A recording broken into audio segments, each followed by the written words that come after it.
What is happening, ladies and gentlemen? Are you well? Are you ready for some more Disco Elysium? Let's do it. Oh boy, my mind is ready.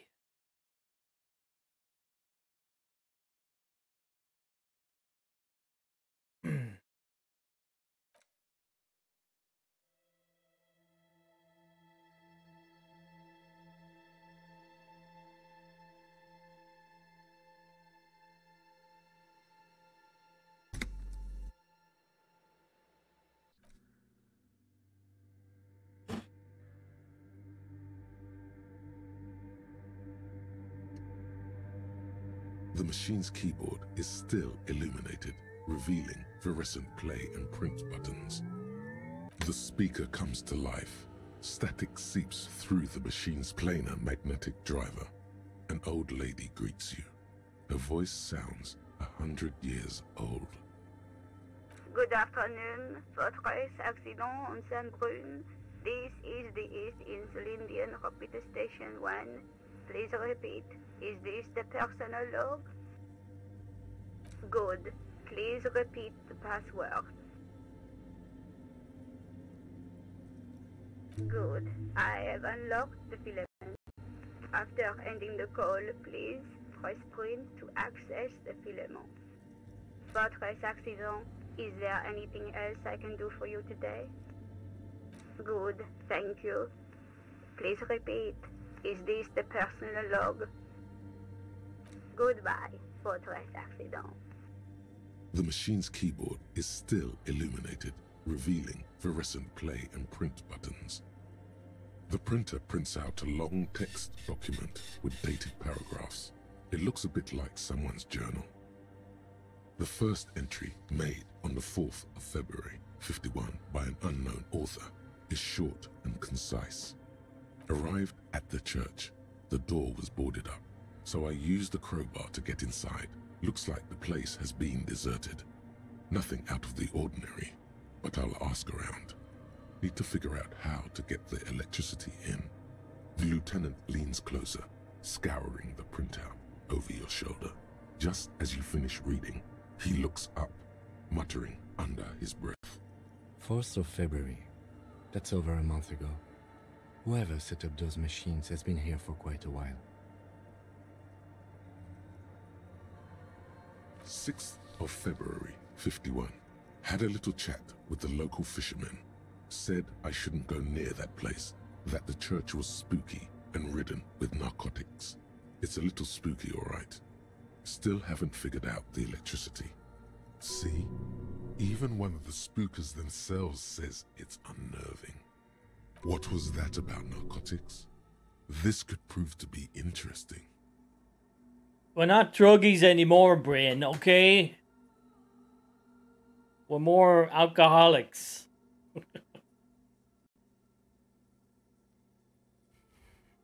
7th of February, 51. Finally got the electricity in. Next on the agenda, a new antenna. I'm thinking ESCA series, something advanced. Why would anyone need any of this equipment here? 8th of February, 51. Bought the antenna, had some problems setting it up. Called Simo for help. Heard the others are back to making art. Drinking somewhere out of town. Sulislav started a rock band again. Lexi has been seen asking money from strangers. But at least the artists have their act together. They're qualified labor. They can get work anywhere. Graphic design, ads. The programmers are doing fine too. I mean, they're programmers. The writers, though, they're fucked. Yep. I just have to find out what caused that data loss and be done with it. Still don't understand how it managed to wipe out the backup, when the backup wasn't even connected to the front. I know. Everyone thinks it's impossible. They say I must be lying. I'm here to set it right. Seems like something to do with radio computers. Unfortunately, I don't know enough about them to understand what the author is saying. Something about the backup data getting destroyed, and how everyone thought it was the author's fault. Let's just keep reading. I think these people worked in the radio computer games business, the one we saw in the Doom commercial area. They must be our former co-workers. And they're still keeping the game going. 12th of February, 51. Brought some food from the grocery store. Apparently, there's a strike going on in the harbor. Definitely not happy to see the Martinez people again. Everything's now set up in the church. Going to start working tomorrow, 8 a.m. The strike. We are nearing the date of the murder. Keep reading. I'm interested now. I want to know what's that radio anomaly that sent this person here in the first place. Oh, now you're interested. 25th of February, 51. I've been sending data up to Lintel for a while now, trying to recreate the data loss, but nothing. Didn't even feel like logging in, the disappointment. But I did discover a curious audio-spatial anomaly at the back of the church. I've named it the Swallow. It swallows sound. Need to get some mics. Is she talking about? 28th of February, 51. Yes, the first recordings confirm that the swallow is real and I'm not just losing my mind. It's a pillar of silence with a diameter of approximately 3 meters. Seems like the higher I go, the less I record.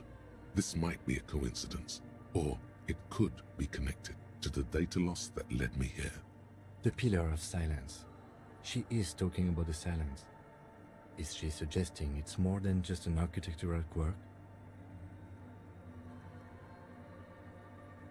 The lieutenant doesn't answer. He follows your gaze, studying the basins. The water shines in them. No ripples. March 51. Some kind of young disco men have appeared next to the church. I've been trying to record the silence to find the epicenter, but now it turns out I've also been capturing the future of dance music, one neo-disco song over and over again. Fortunately, the song is so monotonous, I was able to devise an algorithm to factor it out. The other day, one of the disco men came in. Before I could even say hello, she got scared and left. Good, I don't want anyone distracting me from my work. That disco man must be a cell.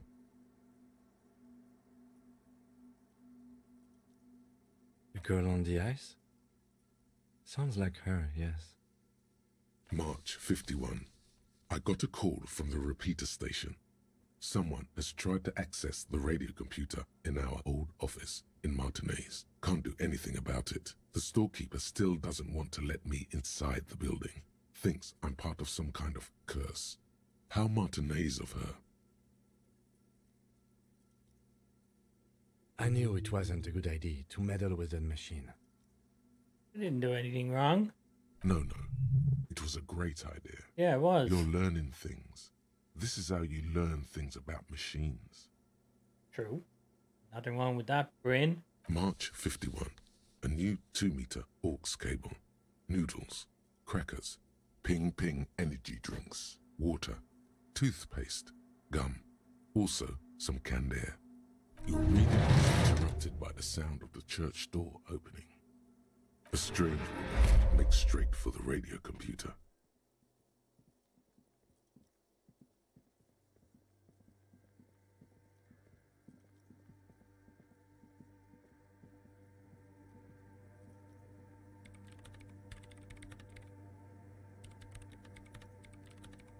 Breaking into my radio computer, I see. Yes, you are breaking in, but not into her radio computer. You're a master circuit bender. Am I? I do apologize for the intrusion, madame. We are with the RCM, you see.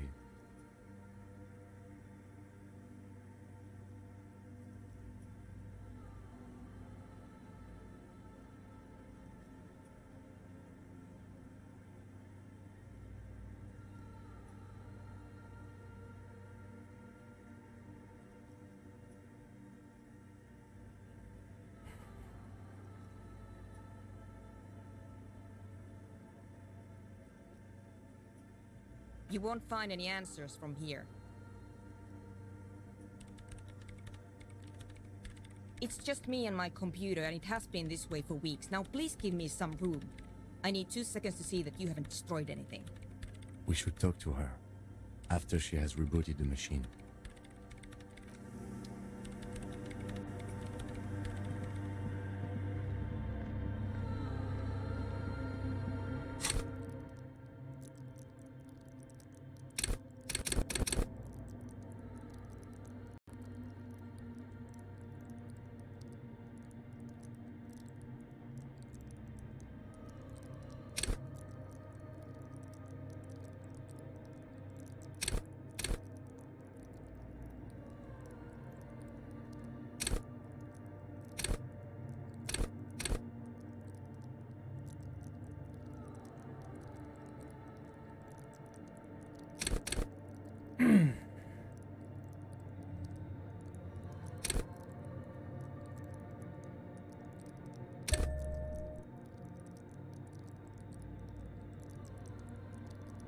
I think that'll be a good one to have. See out in the world.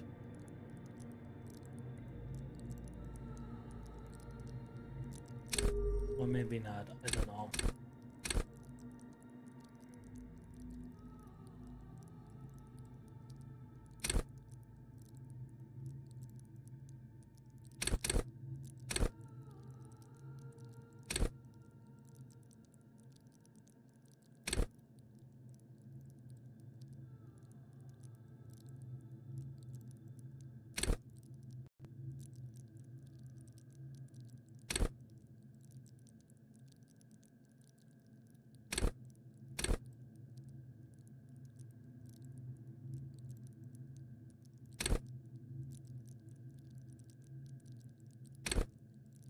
Haven't even got our gun yet.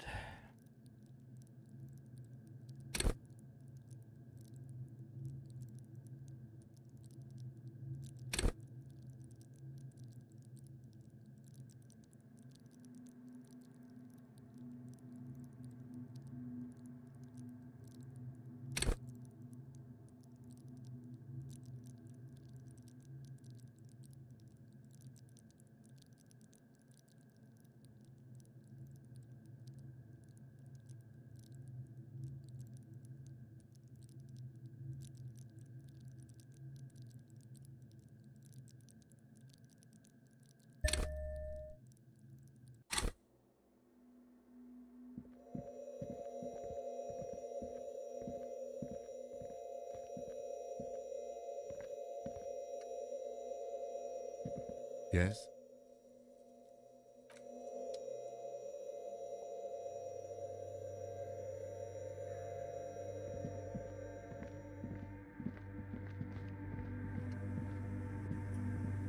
What is it?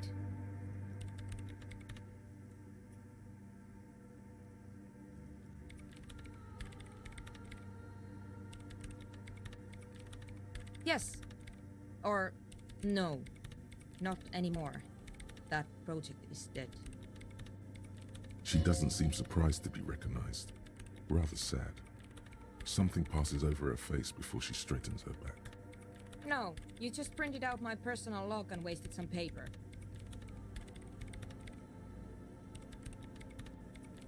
I am Soona Luukkanen-Kilde, the former lead programmer of Fortress Accident and RSA radios.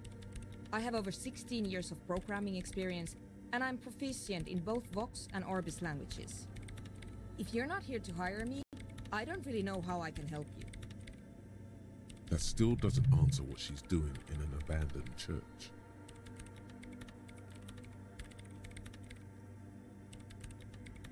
What? I hate it.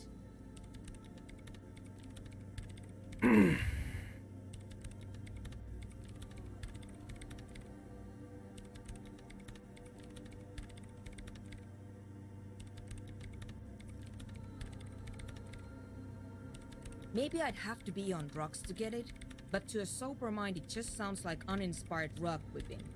No idea what it has to do with either dancing or music. This is about those speed freaks in the tent, isn't it? I've got some news for you. It's not a nightclub they want to build here. Take a guess, why don't you?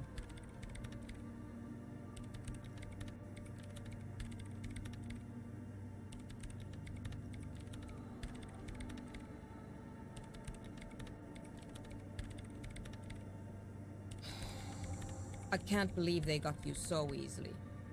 Go have another talk with those up-and-coming entrepreneurs, will you? Thanks. Good luck.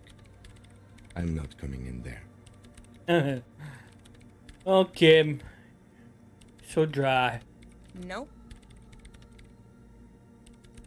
Yes.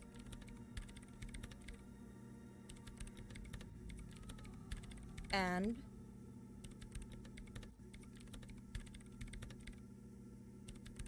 No, you're right.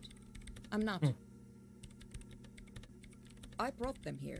These are my machines. Please don't touch anything.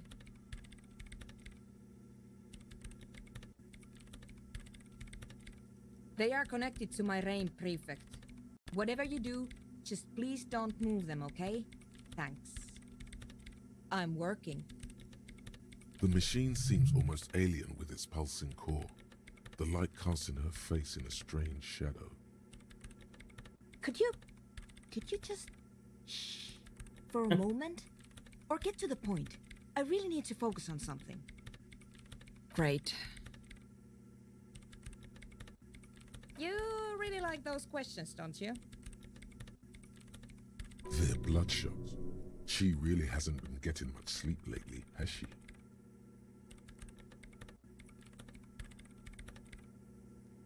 I'm conducting scientific research here.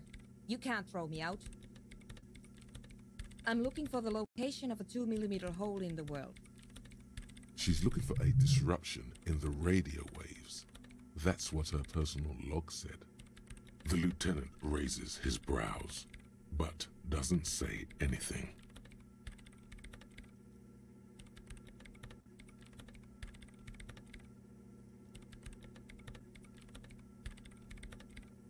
Yes, that's what led me here. But I suspect it might be something a bit more complicated than that. Exactly. What does it mean? Up to now, it has been impossible to say what it is because it's impossible to measure nothing. What do you think it is? What qualities does nothing have? How do you measure something that does not exist? That's a little above your pay grade at the moment.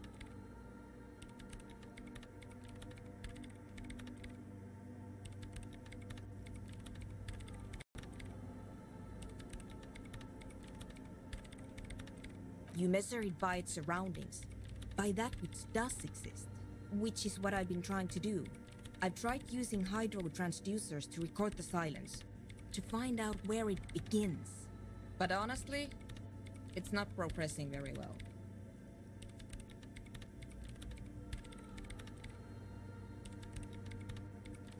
Somewhere underneath those roof beams, I assume. Only a faint crisscross of rafters can be made out from the dark, most of the tower disappearing into the shade. There's this place at the back of the church, a place where all audible vibrations seem to decease. I've named it the Swallow, and the higher you go, the less you record.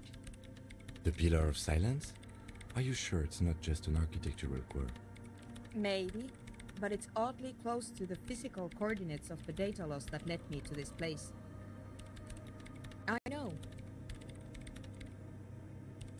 No, I don't. Because it's just trial and error, trying to locate the Swallow, the exact point in space. And I don't have a... You know what? It would be really helpful if you could just stop talking and let me work.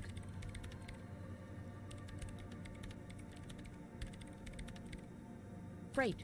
Thanks. The Swallow, you mean? What about it? Great. Thanks.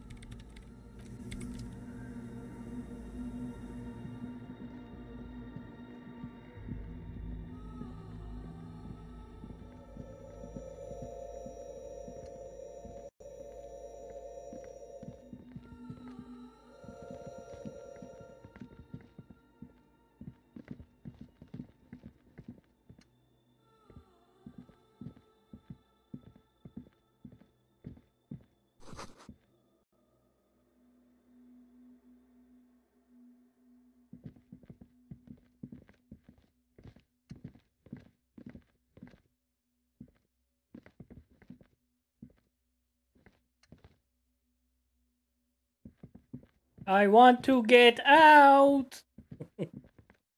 Thank you.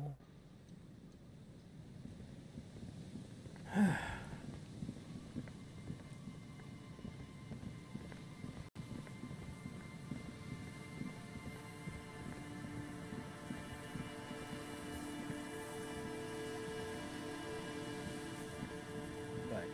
What I was thinking is we got our badge back. We should talk to that lady on the boat and see what she knows after we finish talking to these potheads.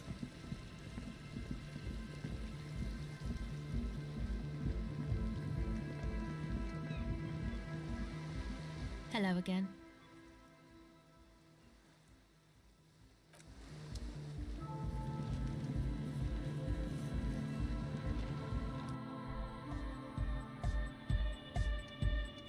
Hi again. So, how are things going?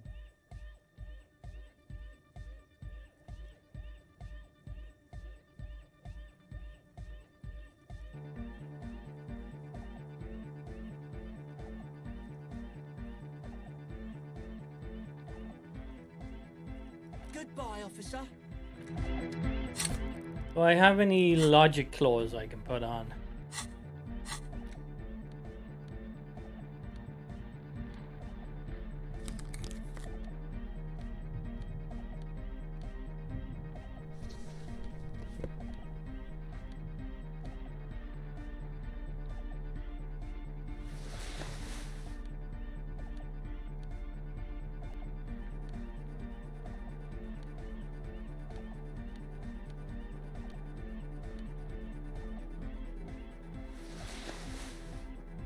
Alright, let's see what that fucking does. Hi again.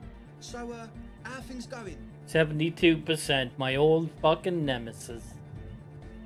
Will we take a chance? Take a chance on. I don't think it's going to get any better than that. A number of things. Fuck yeah. Let's take a look.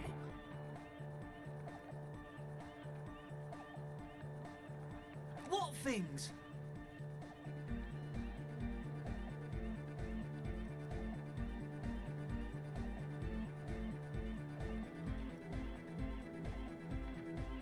Hey man, who knows what she's on about? I get it. She doesn't want us in the church. She's got something against us. Who doesn't like to dance? She doesn't like to dance. I have no idea how you arrived at that conclusion, but it's wrong. Look, we even have speakers. One speaker. They have one speaker.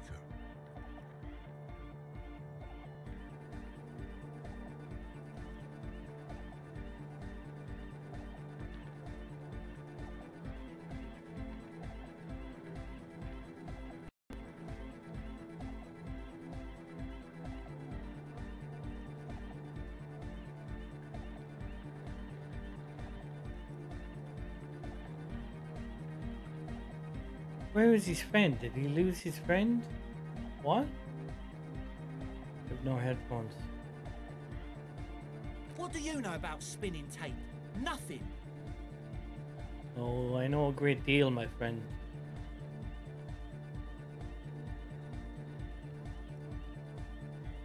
He said it was for his nose.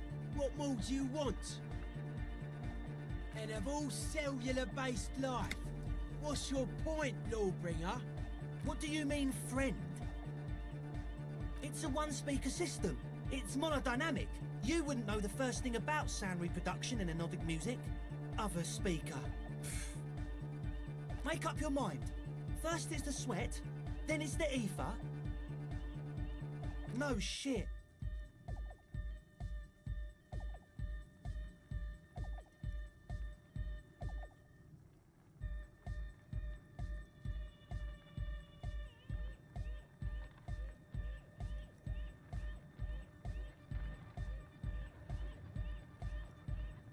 Hey man, who knows what she's on about?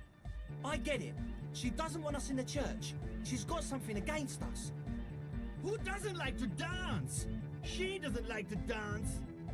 Shut up, you idiot. That's... Come on, that's... Against the law, motherfucker.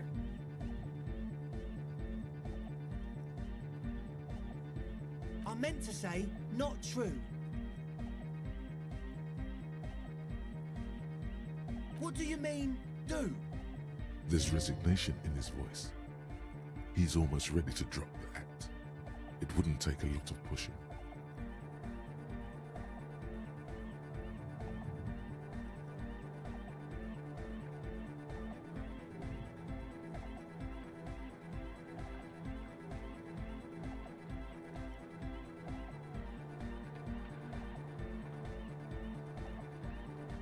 What do you mean by lenient?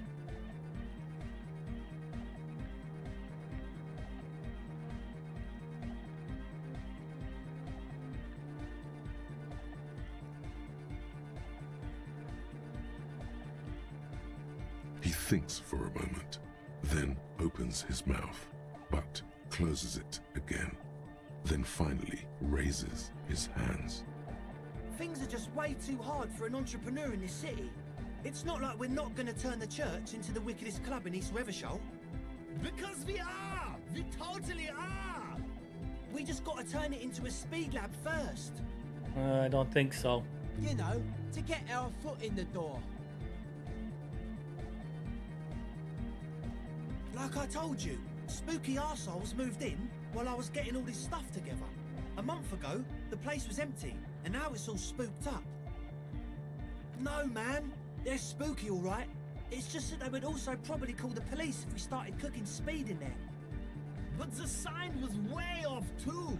I couldn't feel the love at all. Sir, you promised you'd be lenient. This is it. Judgment time.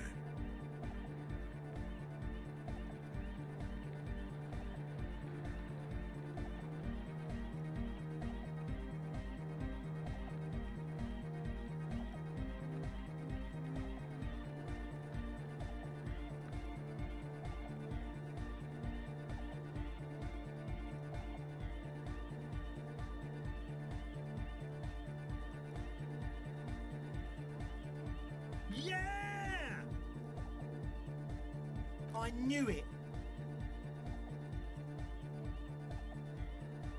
It's impossible now. No, Andre, it's harder now. This hard cop has come to show us how much the fish is, and the fish is always so much more. We all know there was never going to be a club for Nordic music with the Speed Lab. Now it has a fighting chance. There needs to be a club for Nordic music in there. Needs to. Everyone hates each other. Everybody hates it here. It's all just drugs and we're slaves and I can't. We are running out of time. We need a win, Andre. I promise this will be a win. We won't cook speed in there. We'll do it clean. We'll do it true. We'll do it sober and real and beautiful. This will be a victory for the light. This will be nothing. You can hear the ice crack underneath you. Outside, the last century waterfront development is crumbling in the wind, a grape-shot row of falling houses. And so is Rue de Saint-Giraud and all the houses on Main Row. The old cinema is sinking underneath Villa La Bosse. What? Okay, we'll try to do it without the drugs. We'll do a straight club up in there, spinning the maddest reels, and nothing but, I swear to God. Okay, Ed? From here on, it'll be straight all the way. And? What happened? Oh, man! Who is he? What did you think?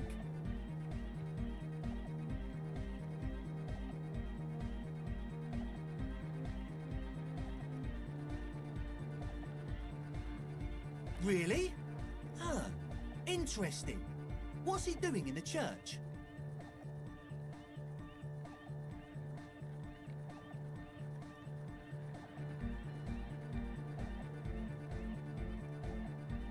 No matter. Is he gonna be a problem? Yeah, Noid is right. Let's get back to the point. What are we gonna do about him? These guys will never catch him. You will never catch him. There's nothing to do.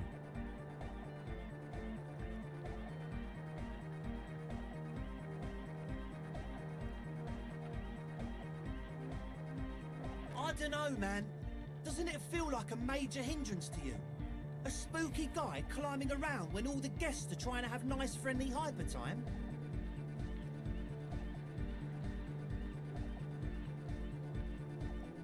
I guess it's not a massive problem, now that I think of it. Everyone is welcome to dance till the morning light. Yeah! Maybe. I guess we'll figure something out. Okay, but what about the other spooker? The one in Grandma's clothes? Did you see her? A programmer? That's odd. What was she like? Did you ask her about the nightclub? What a pity! That's my favourite thing in the world! And she doesn't like it at all! A shame. What can we do now? Do you see a way out of this jam? And into a laser-lit future of dance and unity? Unity! Dance! And you can't just evict her?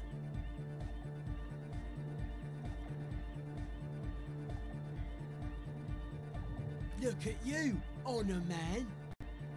Yeah, shut your mouth. No, Noid. He's right. Maybe we've approached it the wrong way after all. I'm sure there's a workaround. We can make a deal not to bother her. If that's okay with her, we only want to get in the church and spread the joy and ecstasy of music. The lines in the dark exist, coexist. At least Crabman seems like an advanced being. He's hard. He'll understand. Yeah, he can do his climbing thing in the tower. And the programmer, does she like Nordic dance music? Egghead cannot believe what you just said. It makes him pump the jam a little slower for a moment, but then he returns to the full swing of it. No worries. We'll figure it out. If coexisting fails, you can always muscle her out, right? If it's all okay with you, what do you think? I refuse to throw her out. Excellent! Good luck, my friend. Goodbye, officer.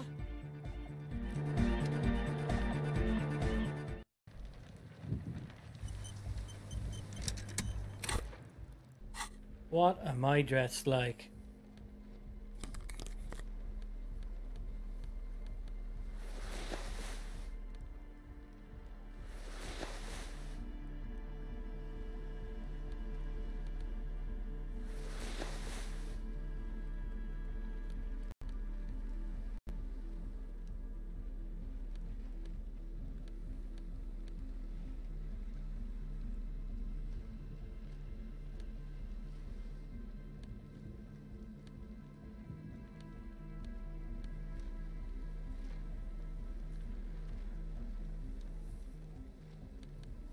That hat looks ridiculous.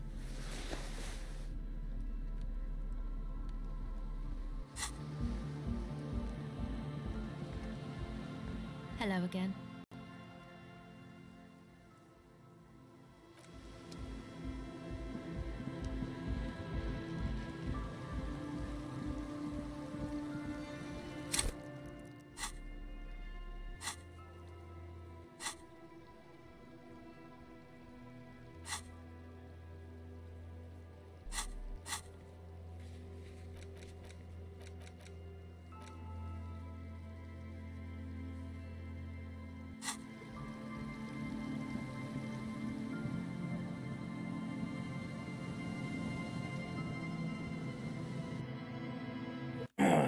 It's taking longer than I thought it was going to be.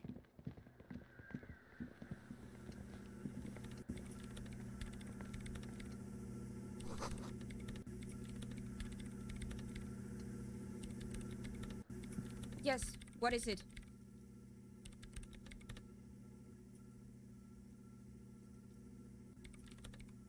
I don't want to make anything work.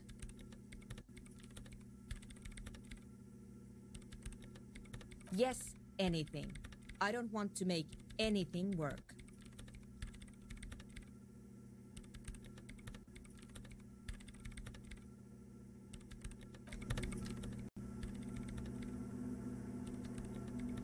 Yes, what is it?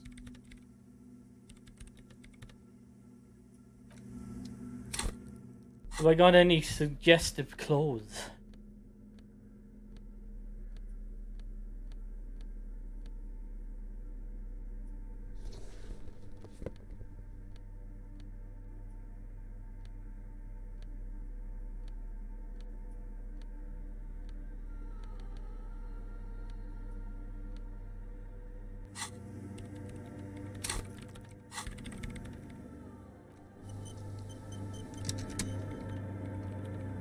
Yes, what is it? 92%. Easy. When her research is done, she can move out.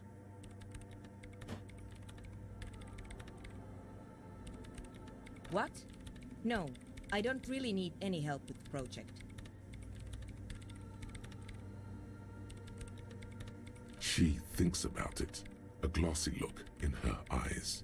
A gust of wind brings more snow in from the broken gallery. It touches her hair. All right. Bring me the game's offsite copy from my old workspace, if you really want to help. It's stored on a filament memory, and I'm unable to go and fetch it myself.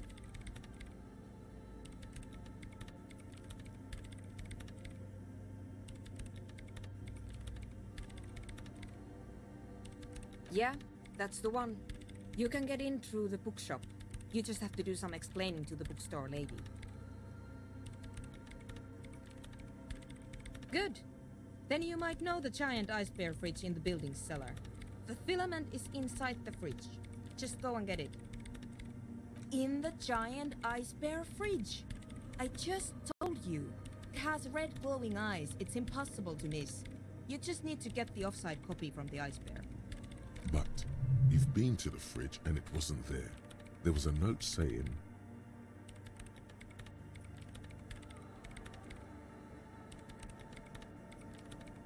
Wait, a note from whom? Did it specify where they took the filament memory? Jawiza. Of course. Our project lead, Suliswov Jawiza. God, he was always so hell-bent on keeping the copy somewhere safe. And feature creep, and the Valley of the Heads. Like it would have made a difference. The offsite copy was perfectly safe when the data loss happened. That data loss was anomalous.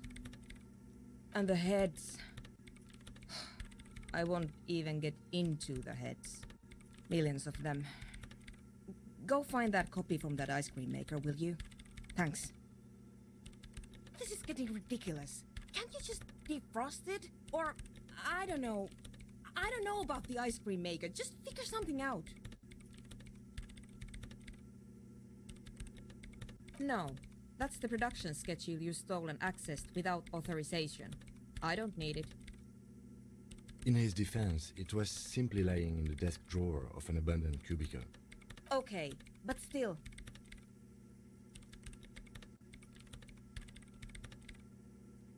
It's a backup of my former employer's project, the radio game we were working on.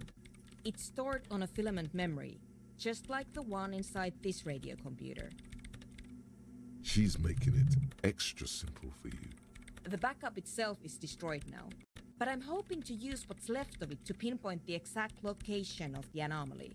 You just have to go to my old workspace and get the filament. Thanks. And here's my Kvalsund multi-tool. You might need it to hack loose some ice. It opens everything. If you get me the offsite copy, then you can keep the Kvalsund.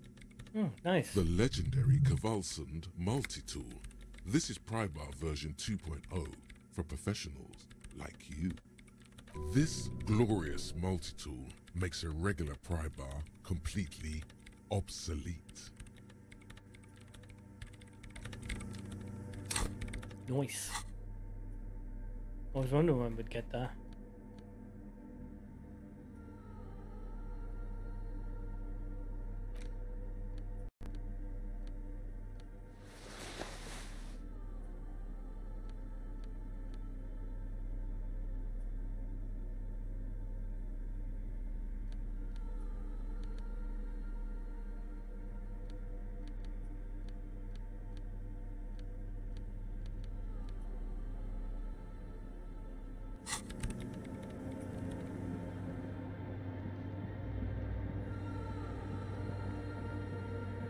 Well, looks like we're going back to town. This is where I wanted to go anyway.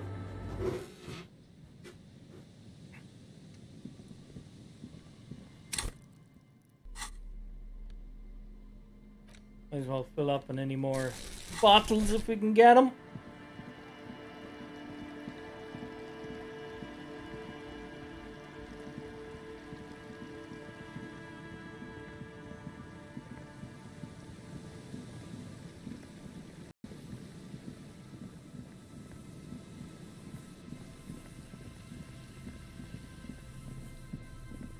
We need to stop walking in that. We're only going to get into more trouble, more puzzles.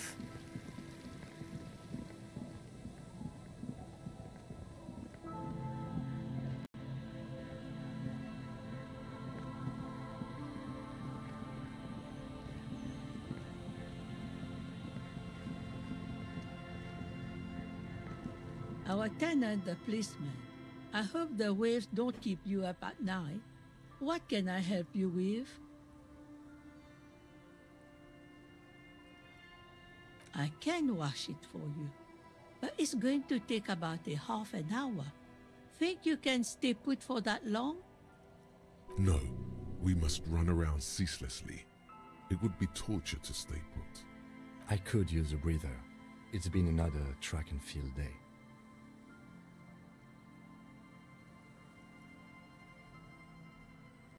Well, hand it over then, and I'll see what I can do. Must say, I'm proud of this one. It's pretty nice underneath all that filth. I hope you'll have an easier life in your hands.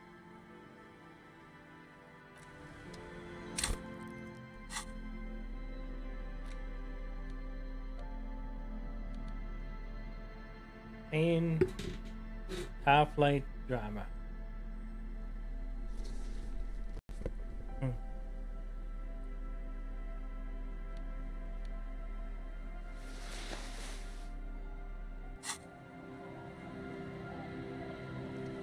Our tenant, the policeman. I hope the waves don't keep you up at night. Let's put on our suggestive clothes again, I guess.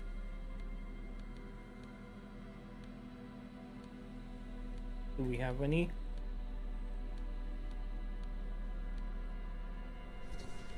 I think that's the only suggestive clothes I have.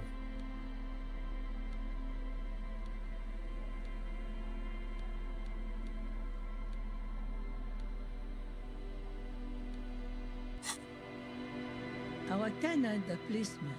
I hope the waves don't keep Didn't you work up at all, night. really. What can I help?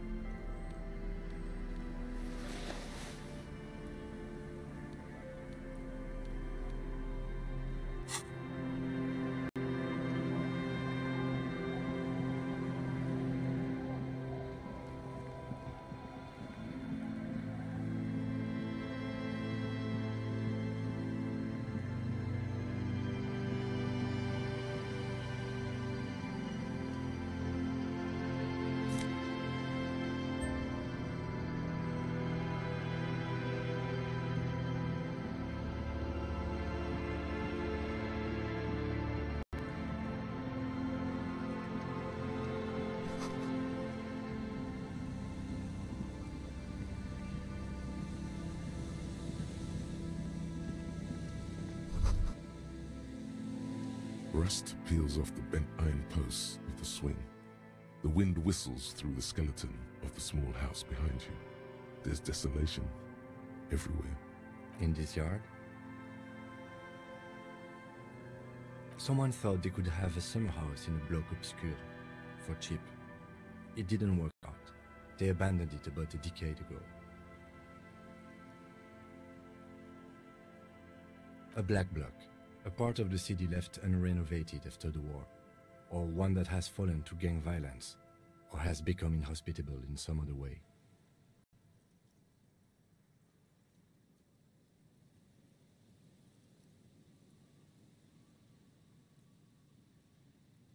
Practically, it's not an official term in any way, but look around. No sewage, Broken power lines, crime, drunks. Life is tough in the blocks. It's no place to build a summer house.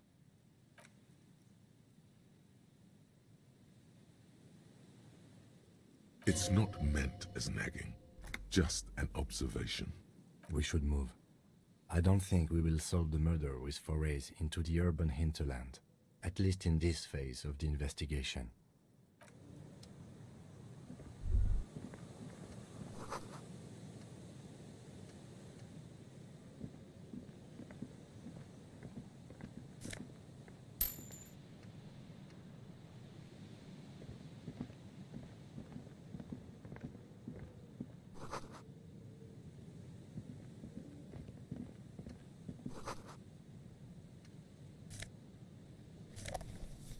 Oh, we found a fucking tape.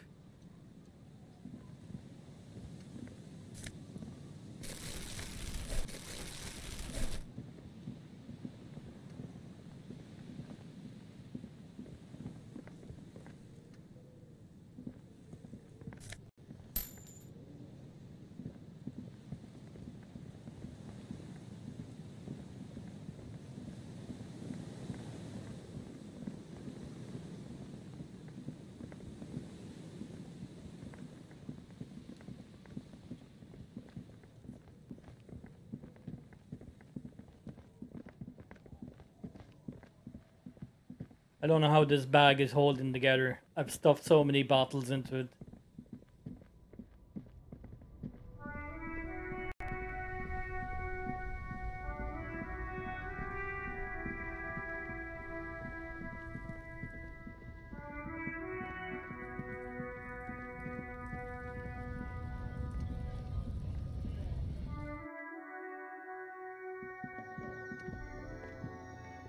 The tear machine stands in the corner. Your bottles clunk into the machine, and the money appears with a satisfying jingle. You're a richer man now.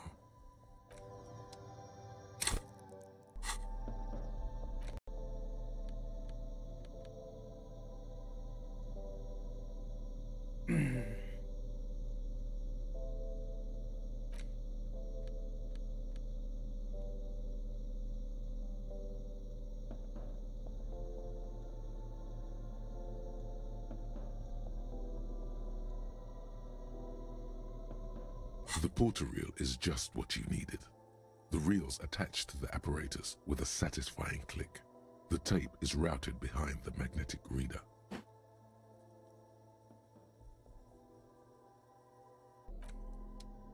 Not now. I'll do that in my downtime. Give me something to look forward to.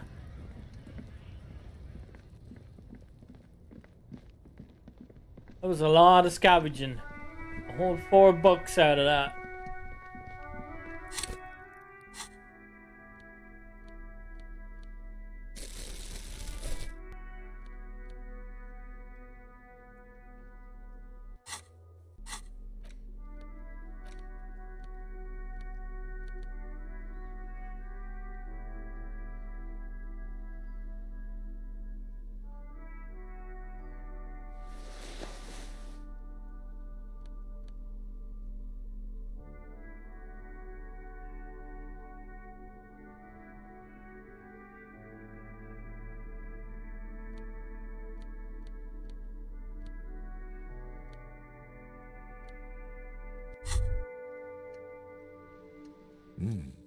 These are some wonderfully regular pants.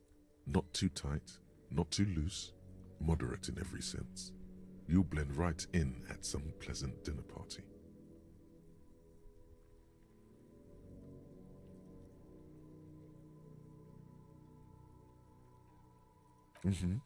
I know you do. These interstellari pants are like wearing a perfect compromise in your nether regions. No one will call the moral intern on you like this, that's for sure. You're a little more moralist now, buddy. A little more normal, even if you didn't want to be. Makes sense? This is what wearing boring office trousers does to you. What's this? We're getting reports of normal, reasonable, temperate, political opinions somewhere in Martinez.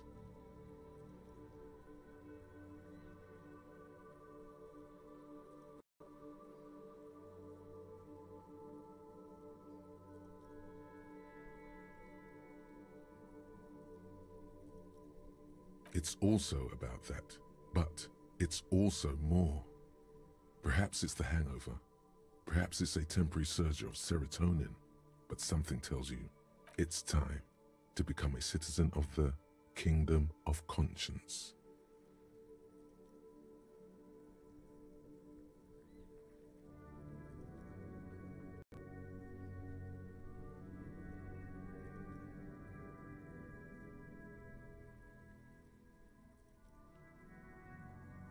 It is not a place. It is a moment in time that can only arise in the right circumstances. In all of human history, it's only been achieved a handful of times.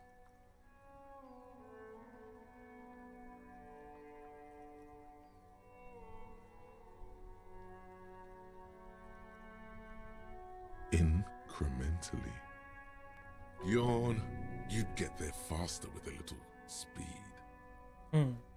History's greatest catastrophes have been brought about by people trying to make the world a better place too quickly.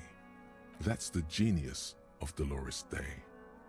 She recognized that progress is meaningless if its gains are lost because of instability. Real, lasting change can only come about gradually, increment by increment.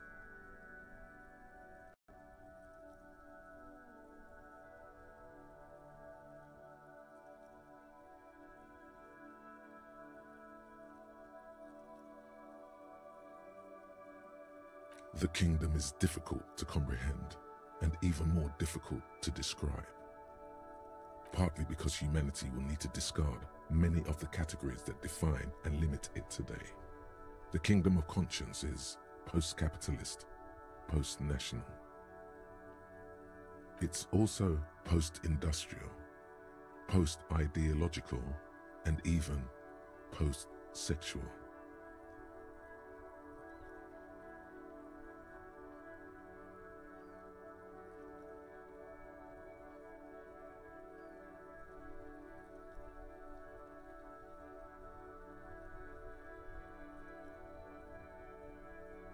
Yeah, I'm happy being a human being.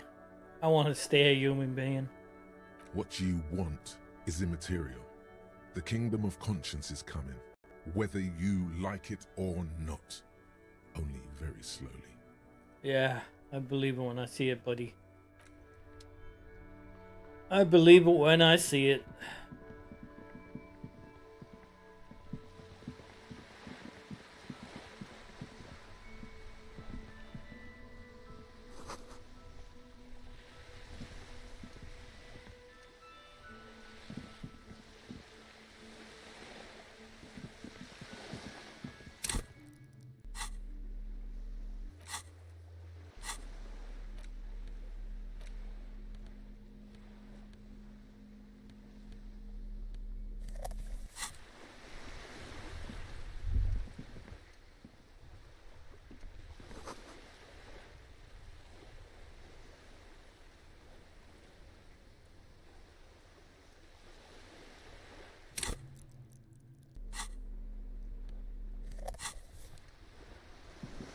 Alright, let's talk to this lady on the boat.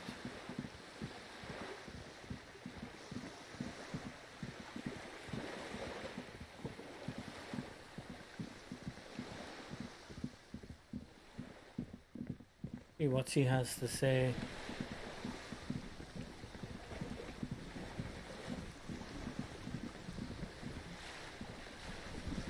You're back. Good. What can I help you with?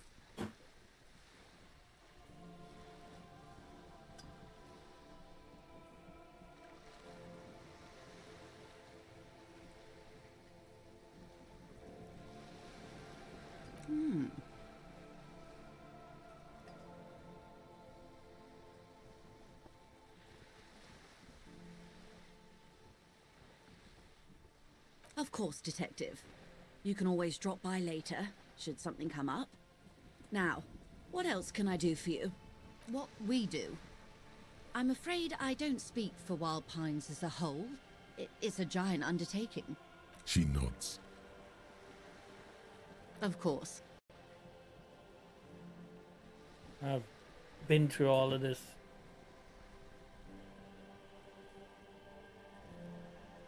I'm glad you asked. There was a woman. Disappeared? Yes. Yeah, This we've been fool. through this. Her name?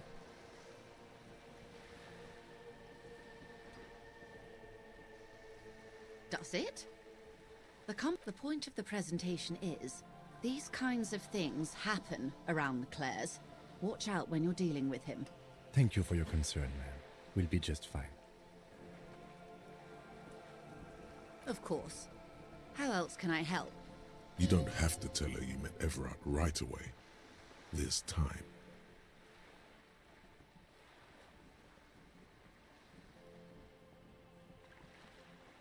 That's the man who was killed.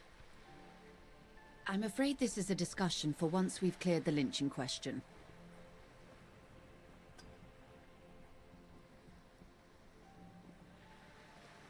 Better not tie the forestay to the batstay on this. I hope there is something else I can help you with.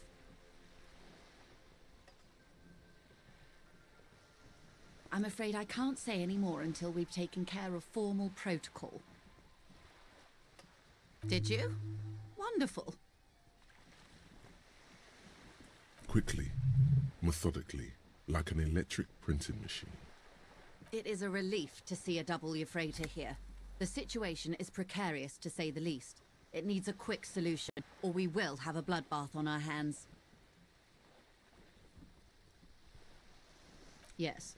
I'm afraid this strike may descend into a small-scale civil war, with possible consequences for all of Rivershoal West. Since you are sharing, ma'am, this is also the RCM's worst-case scenario. Then we're on the same page, as grim as it may be.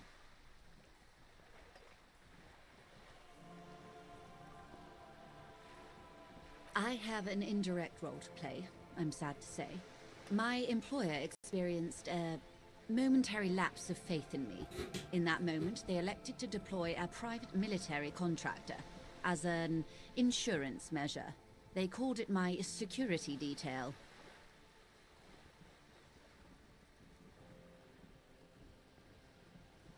They were dispatched after I relayed the union's initial offer. Every worker... A member of the board. I tried to convince my employer it was simply a piece of rhetoric, or a joke. They did not appreciate the humor. Absolutely not. These mercenaries are muscle, pure and simple. They are meant to intimidate the Union into surrendering. Who are they, exactly? Crenell, an Oronese military company. As far as I know, 3 arrived in Martinez. They report to me sporadically, but they do not answer to me. To be frank, they wear ceramic armor, have semi-automatic weapons, and years of combat experience. They also have trauma and stressor disorder, and no idea how to conduct themselves in an urban civilian environment. So, what happened? The story is, one of them, the Colonel, I don't know his real name, sexually assaulted a local woman while he was drunk and separated from his unit. This allowed some of the more militant Union members to subdue him. He was taken out behind the whirling in rags and lynched last Sunday night. Nothing. Mr. Clare refuses to let me into the harbour. I have not been able to discuss this matter with anyone there. The remaining 2 Crenell contractors carry out their orders, for now. It's a smokescreen. In secret, they are conducting an independent military tribunal into the lynching. Once this investigation is concluded, executions will follow. What is the nature of this so-called investigation?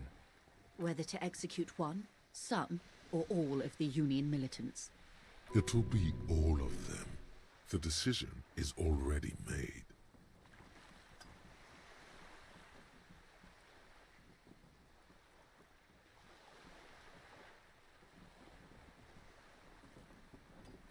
Surely you're joking. These people are killers. My only hope is that yours provides a single, concrete suspect before they indiscriminately pick theirs.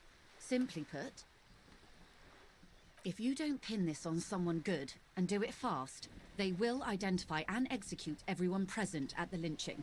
Jesus. This in turn will force the Union to respond. They would have to project strength and power. The Debarders have over 2,000 men. It will be 1,000 to 1. Have you ever seen a Hornet invade a beehive, Lieutenant? It's not pretty. These men work in tandem using semi and fully automatic firearms. Their armor is virtually impenetrable to muzzle-loaded weapons, even yours. Most Union workers don't have guns at all. The muzzle loaders need to be reloaded after every 1 or 2 shots. The automatics every 1 or 2 minutes. As I said, a bloodbath.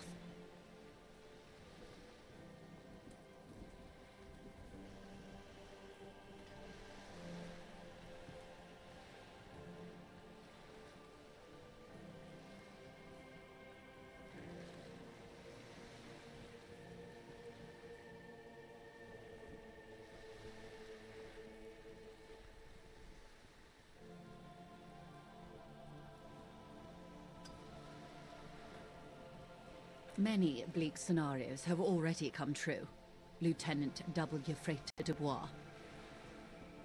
All we can do is keep the rest from going the same way.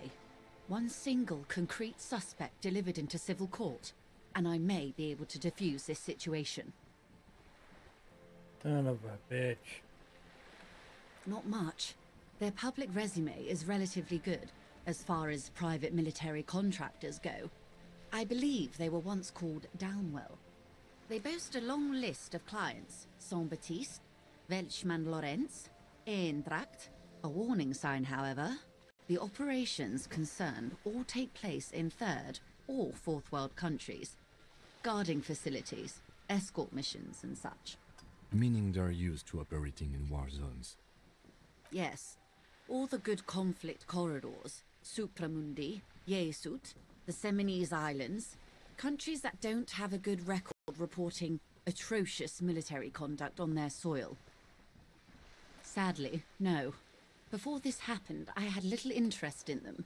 Now that I do, I don't have the resources. If you still have access to the ICP's database, you could run a better background check than I ever could. It may take some time, though. Do you know a lot about the inner workings of the RCM and the ICP, ma'am? In my line of work, it pays to do your research. I was prepared to deal with the RCM. I did not think I would be dealing with a group like Crenel.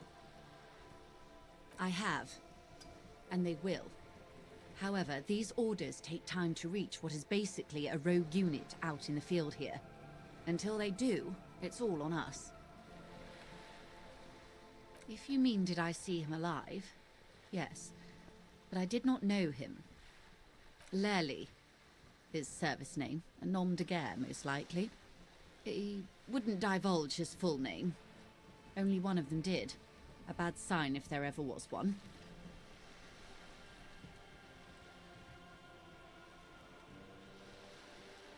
One is a man, Corty, they call him, a nickname as well.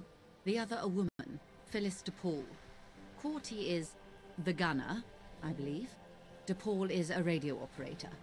What would you say was his eye color, the deceased's?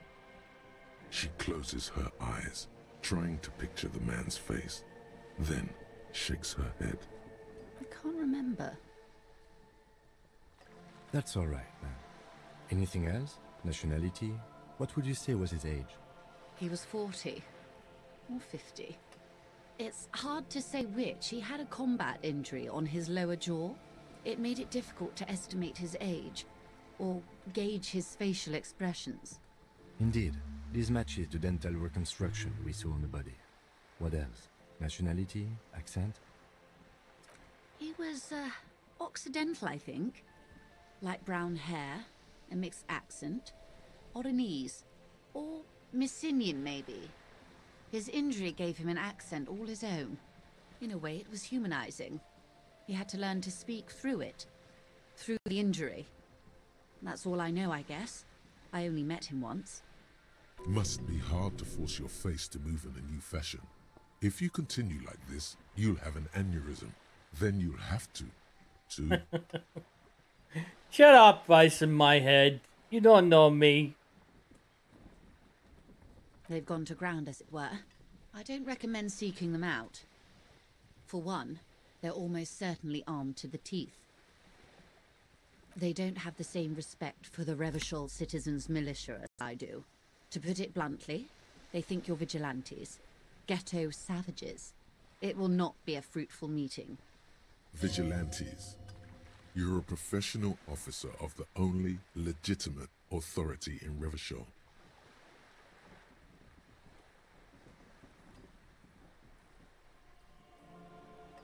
You're likely to run into them eventually. When that happens, I'll be in a better position to mediate if I don't appear involved. One is obviously the scab leader at the harbor gates. The one chanting the idiotic slogans. He's barely maintaining his disguise. Ah. That may be so. I still hope you heed my advice. There's no need to kick the hornet's nest. For all your talk of averting this catastrophe, the situation at the gate is a powder keg. Does this not bother you? Of course it bothers me, Lieutenant. But my hands are tied. How would my employer react if it appeared I were intervening on behalf of the Union? Your concern may be appearances. Ours is keeping the peace. I hope I can answer it better. Until the executions start? Truthfully, I don't know. It depends on their progress identifying the members of the lynch mob, and their impatience. They don't report their progress to you? Not on this matter. I'm afraid they consider this a personal initiative. It's a matter of days, not weeks. Or he didn't. This is information passed on to me from some teenagers loitering around the canal.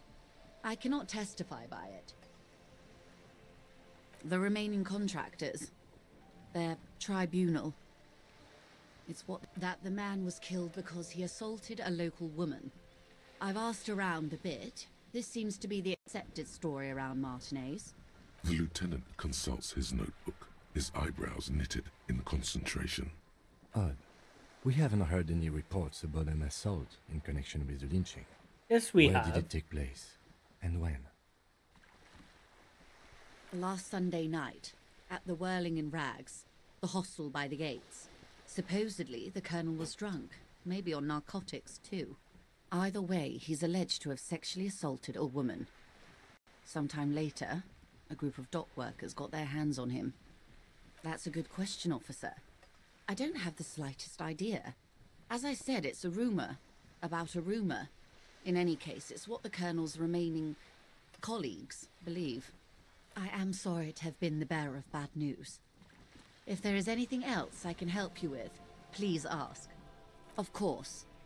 Excuse my hesitation before. For about half a minute, in silence, she wears fingerless gloves. Her fingernails are cut short and fractured, like those of a working woman. It was taken with a trigger not long ago. This is the man's upper body. There were no more markings on his hands or legs. Her mouth is relaxed. The accordion lines near her mouth vanish. The pearls of her eyes move slowly on the photo's surface. Sorry. I was trying to see if I can read the web of interdependencies between these points. The stars. I can't. But that's how you read this story.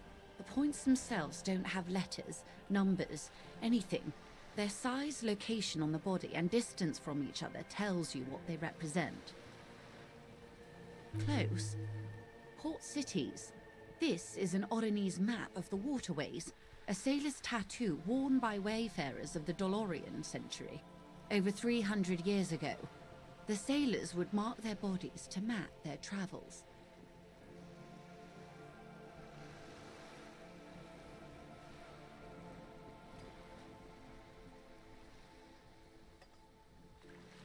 Quite a few.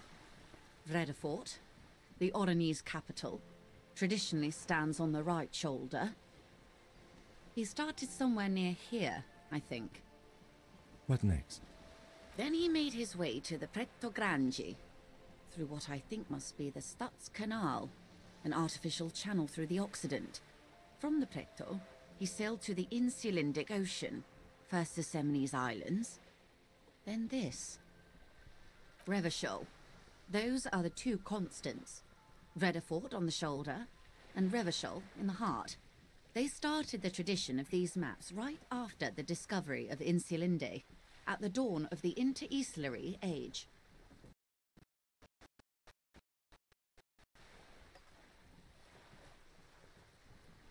You said you can't read it. I can't. This man was no sailor, and these are no ports. I can understand geographic fragments, but not their meaning.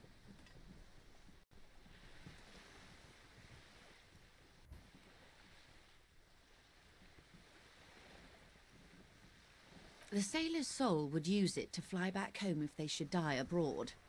This is a sort of contraption to be reeled back in by. The silver cord, they would call it.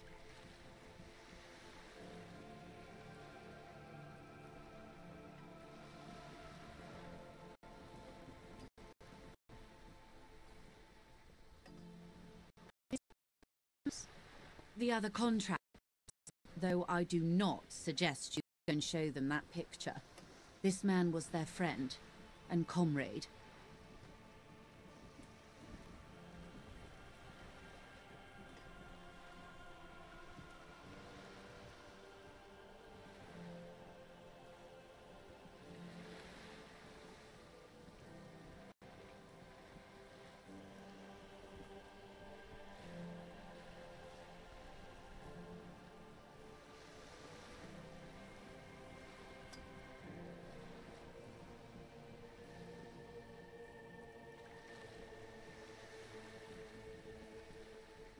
Challenge accepted. I say we do it.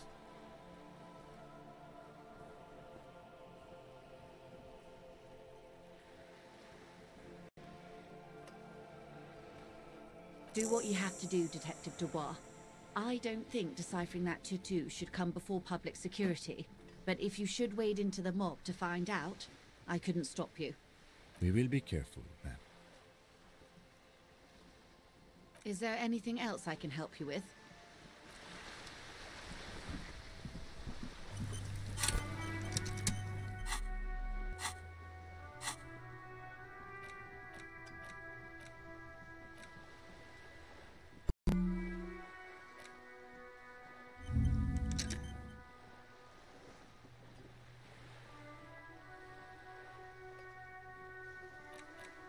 How long will that take? 5 hours.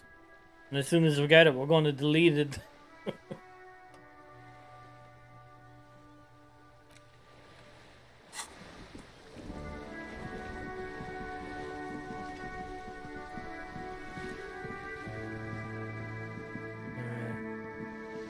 think we need to talk to the other guy. The big guy behind the desk.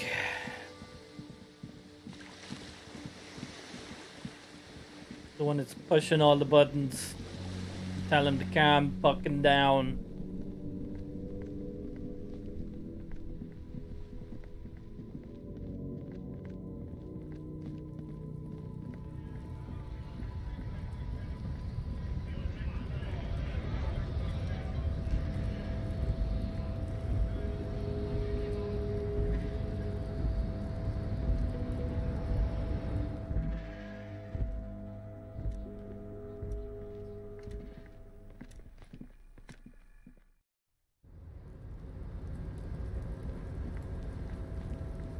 I wonder if there are any more bottles over here.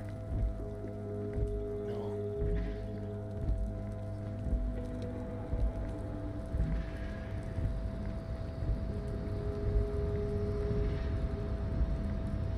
Oh, we might be able to open this fucking door now, you know that? Now that we have this thing here. You're back before the cargo container. Its draw has not lessened since you were last here. If anything, it seems to have grown slightly. You attempt to turn the handle, to no avail. The doors seem to be mechanically locked. To your left, the lieutenant considers your actions with some puzzlement. Well, I guess not.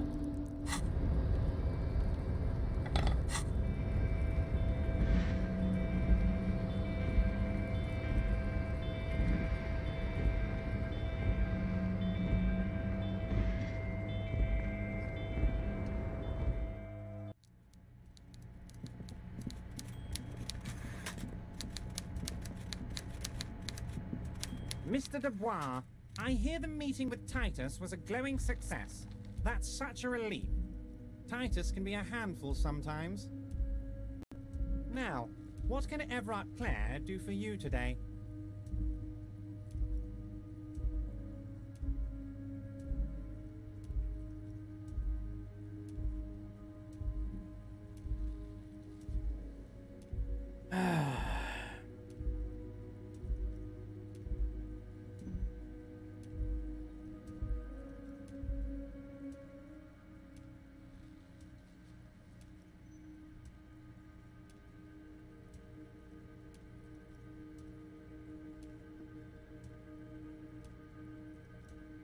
Yeah, I don't know this fucker anything, man. No, you didn't. I know the mailman, Harry. I know everyone and everything that happens in this town, and I know there's no letter in that mailbox yet. Just like I know you'll get it done. Once you stop horsing around, let me know when it's done. Yes, yes, the little cul-de-sac on the coast, where all the men have drowned, in either the sea or the bottle, a gloomy place, doesn't have that Union attitude. You're already pretty deep into this. What's a little more? No one can see you here in Martinez. By all means, Harry. What's on your mind? Fucker.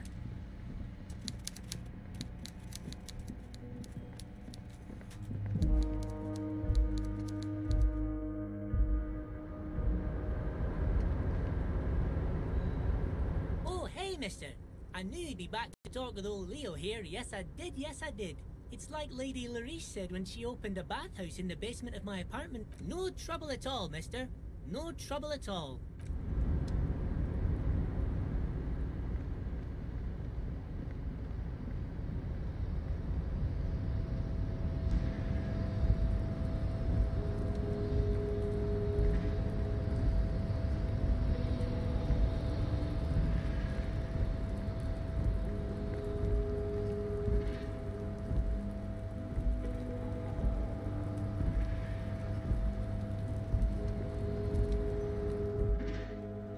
I think we call the office and tell them we need a checkup on them military guys.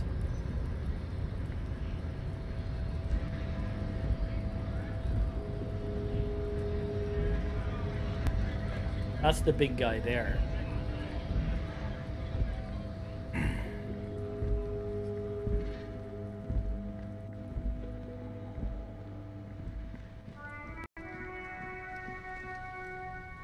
Inside, you see a set of steering levers, a radio microphone, a pull-out toolbox, and... This is Precinct 57. How may I assist you?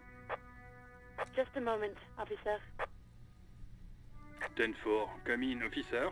Over. 10-4, sir. Glad to hear that. I'll write down that there is no need to issue a new one to you then. Over. Feels good to get that off your chest, right? Celebration with beer? Oh, we can't ask them to do some research. I thought we could. Never mind. Roger that. 10-10, over and out.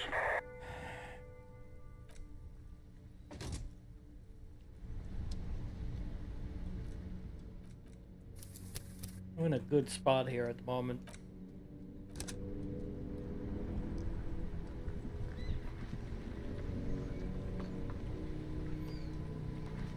What to do, what to do, what to... Oh, yes. I know what to do. Go down into the basement.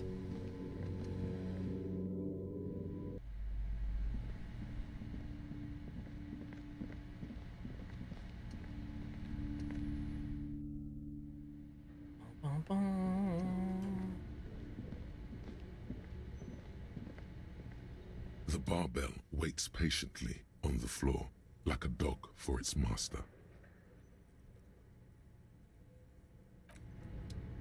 Physical instrument. Have we got any clothes that could help us? Physical instrument.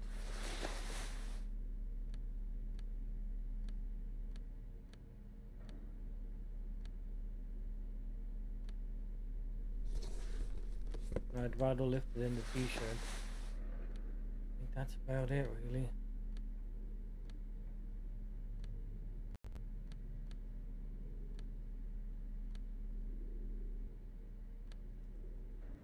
I don't think that's going to make much difference. The barbell waits patiently on the floor, 58%. like a dog for its master. We'll leave it for now. We'll leave it for now.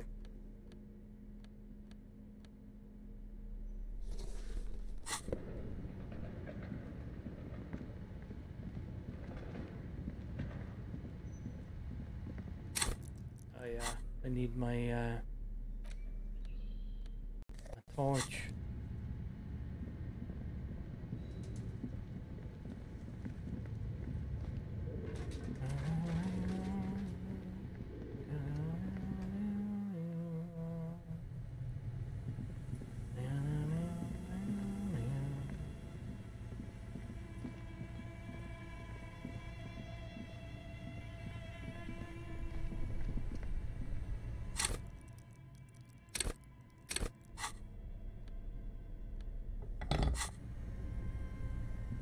How do I? This orange machine is dead still. It has a hand-cranked ice cream churner and an electric freezer. The ice around it slowly melting. It's only a 72%. Turning the crank feels oddly satisfying, like stirring your childhood dreams. In the distance, you hear water dripping.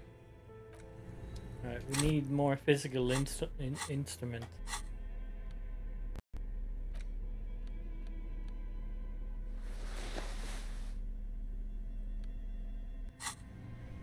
This orange machine is dead still. 83. It has a hand-cranked ice cream churner and an electric freezer.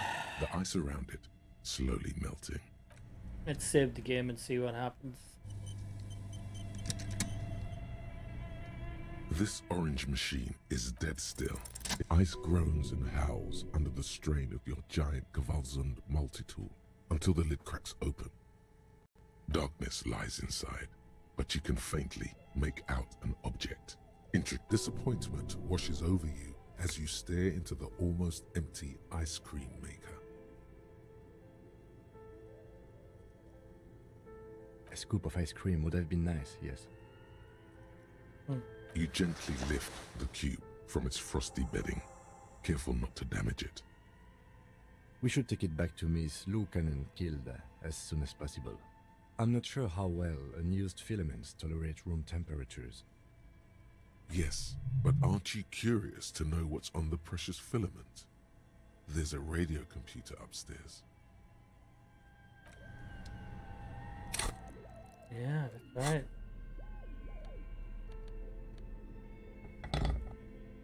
We are detectives, are we not?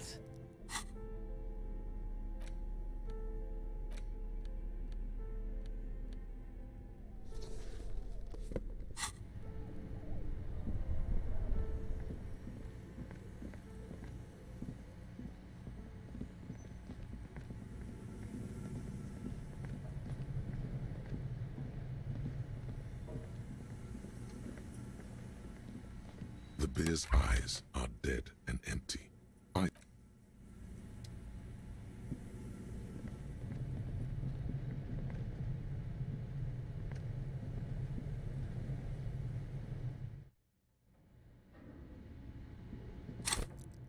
What do we need? Interfacing. we have any more? We have any interface? We do. Interfacing. Any more interfacing stuff?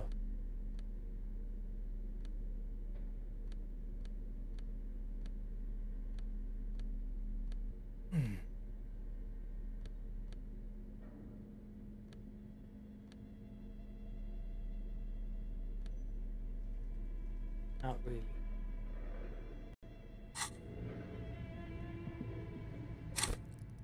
Yeah, let's make sure none of these have anti-interfacing, huh? Let's put back on our old trousers.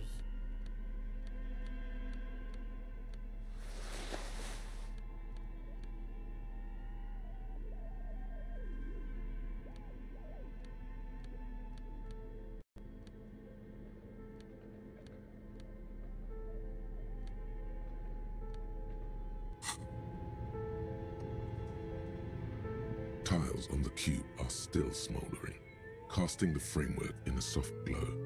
Fluorescent play and print keys shine on the keyboard. Like a smooth draw, the filament slides into place. On the keyboard, the play key starts blinking. The speaker comes to life. Static seeps through the machine's planar magnetic driver. An old lady greets you. Her voice sounds 100 years old. Good afternoon. Fortress accident en rue de Saint-Ghislaine. This is East Insulindian Repeater Station 1.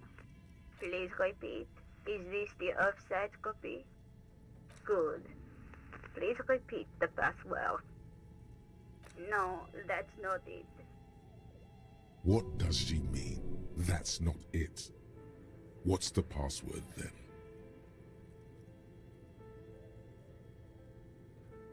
Received. I will register this login attempt. Don't worry. Passwords have a way of turning up sooner or later. Fortress accident. Is there anything else I can do for you today? Thank you, and goodbye. Tiles on the cube are still smoldering, casting the framework in a soft glow. Nothing happens. The filament slides out of its glowing nest.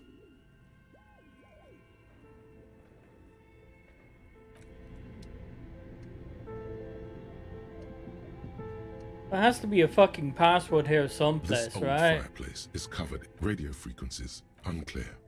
It looks like a cardiovascular, perhaps. Looks like a surveillance. They must have had massive air width. These things, whoever decides to call a list of names, there's no way a little basement studio working here could pull anything like this off. My God.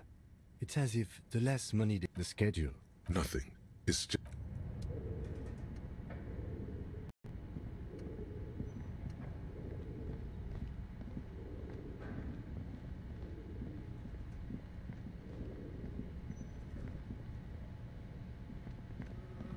Yeah, there's no password here.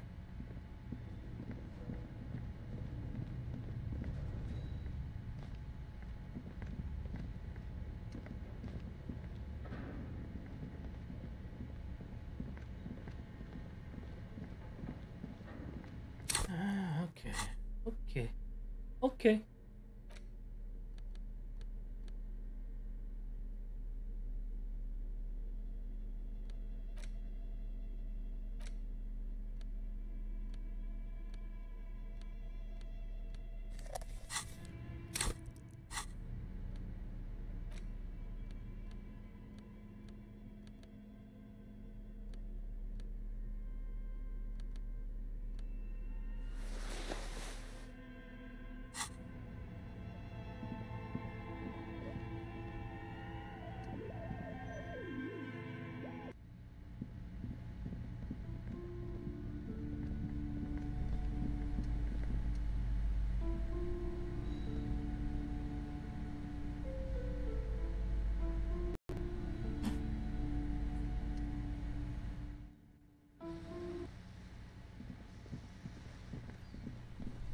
Okay, we'll deliver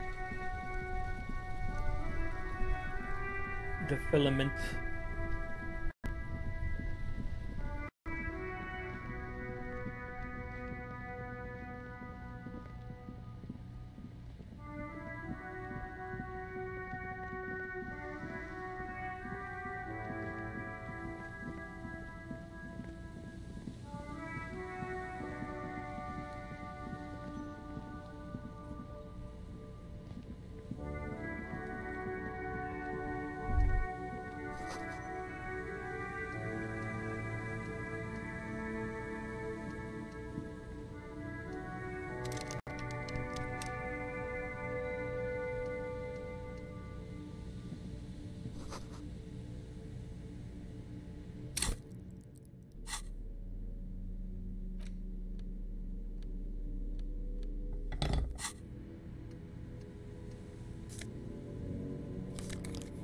Nice. Goggles.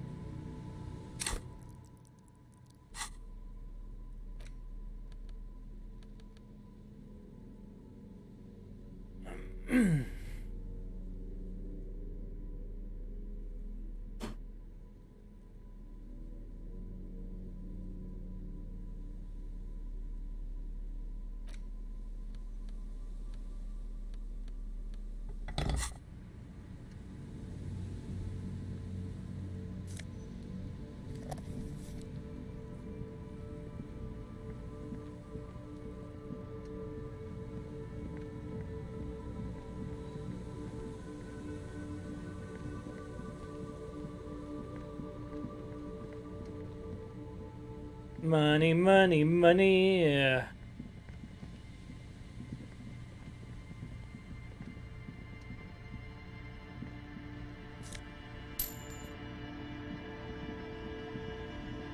At least we don't have to pay that asshole at the hotel anymore.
Yes, what is it? Yes? Thanks. Looks like it's the one. Now I'm going to print it out to see what's left of it. I have a theory. Lintel was able to divine the location of the anomaly from this broken copy. I want to repeat their calculation, only this time with better equipment. Watch. What an intricate display of failure. The paper starts filling out with ink, soaking it in a gleaming blackness. Not a single line of data stands out. This is wrong. Machines shouldn't behave like that.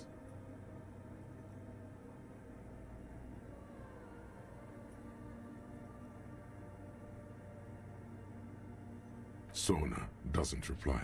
Her hands running over the printout. She's looking for something. For her morning star. Eyes scouring the millimeters. Here. I found it. Hold on.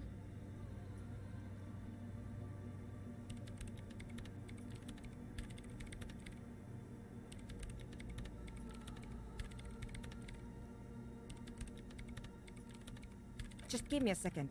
I'm almost... I've never witnessed a programmer work before.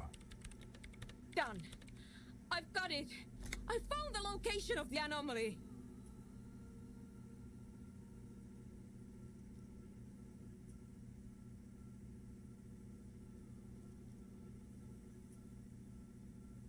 I found the coordinates. Great job.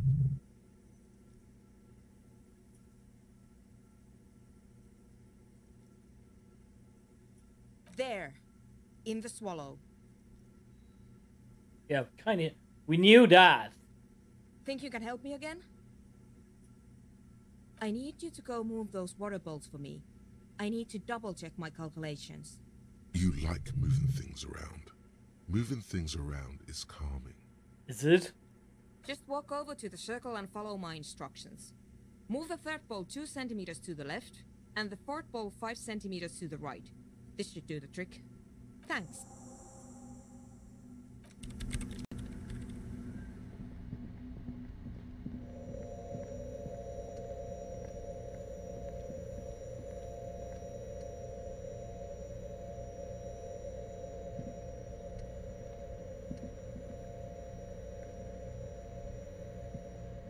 Yes?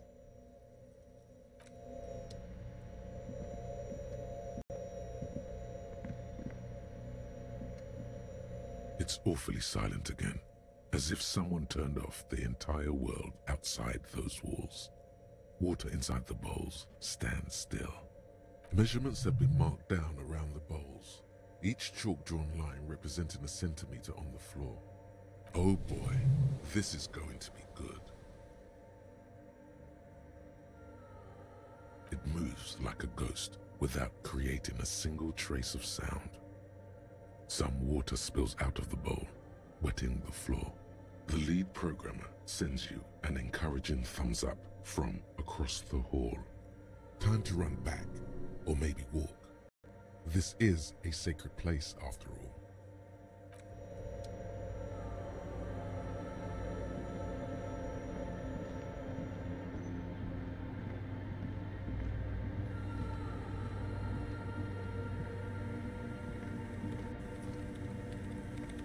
Yes, what is it? Great. Everything should be aligned now. Yeah, let's do it. Now the only thing left to do is to unmute the headphones. If we got the location right, we should then be able to hear whatever sound this anomaly makes.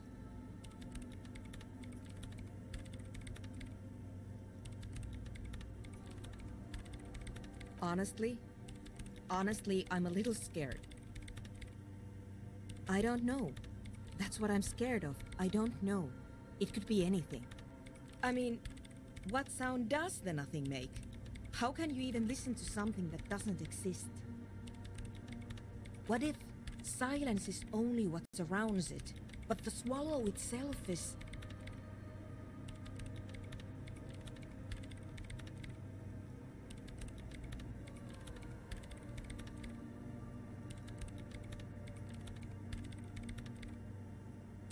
Maybe I'm just tired.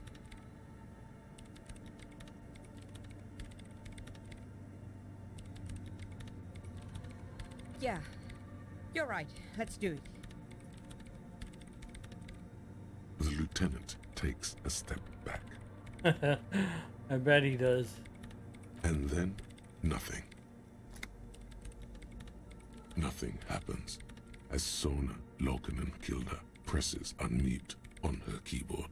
Nothing but silence. You can hear some small animal cross the floor in the chancel. It's that quiet in the sanctuary. She doesn't talk. Her eyes closed and brows knitted together in a state of deep focus. One hand cupping the headphone. Damn it!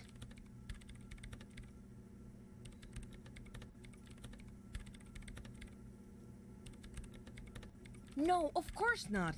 Nothing happened. Let's move on. Despite her fear, she was hoping for something extraordinary to take place. No. No. My hypothesis was wrong. According to this, I should have heard something if I got the coordinates right. Like I said, silence is only what surrounds it. But this is just another failure. Silence sounds like silence. That's all it is. You can try on the headphones. See if you can hear anything. But don't get your hopes up. Perception! Have we got anything that will make us hear better? I don't think so.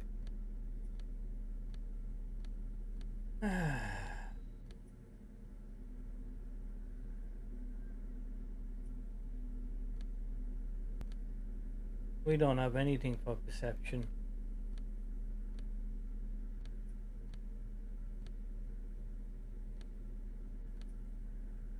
-1 perception.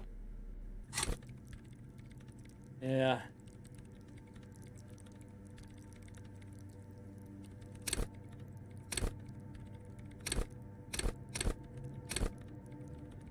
What the hell is perception anyway? I don't see it here. There it is. Get down there.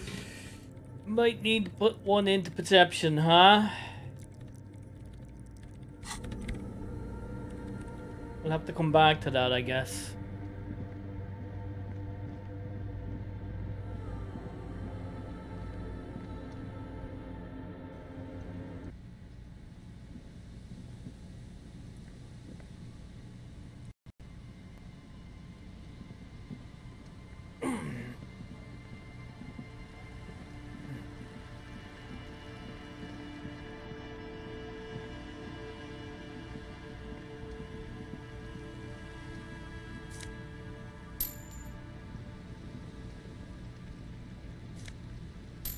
Why is the money on the fucking all of this stuff? I don't know.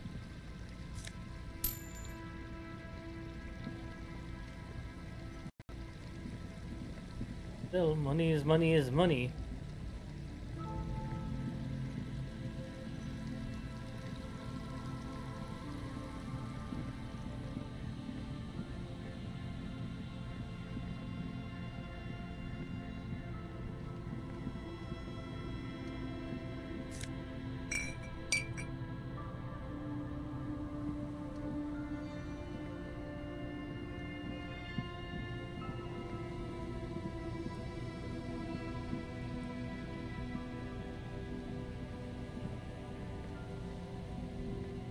Well, that's all we can do here for the moment anyway, until we get some more perceptions under our belt.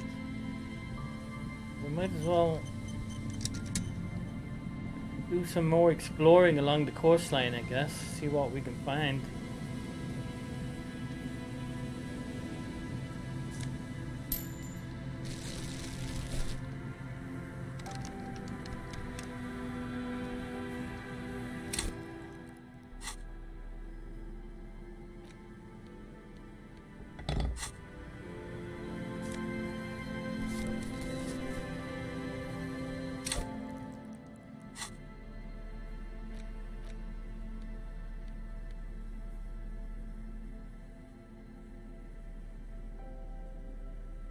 The whole city's on fire.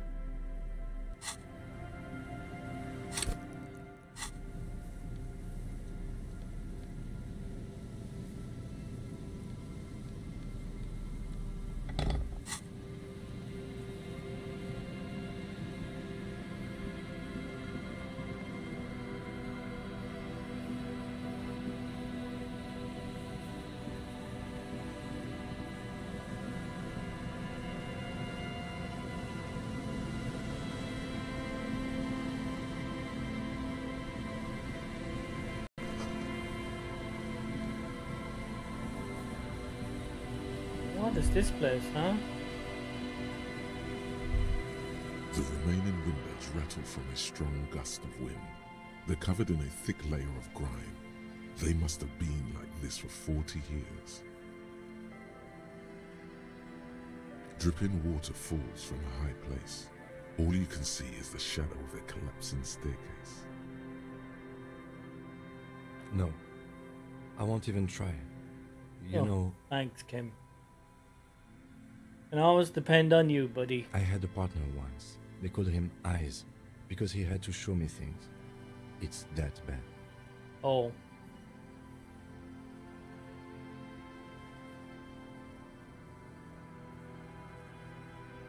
Well enough, actually. It's odd how that works. I'm no sharpshooter, but I pass my shooting courses 7 out of 10. His hands lead the way when it comes to that. And his shoulders. It's reflex.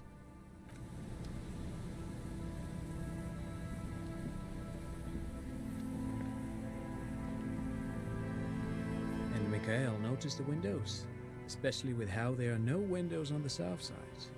This was to deal with. You officers, come to investigate the historic subtext of West Martinez? I'm Tran Hailostam. You must be Kim Kisuragi, right? I was just telling my son about this building. Not a lot of people realize the historic significance here. Very rich in hypertext. Nice to meet you.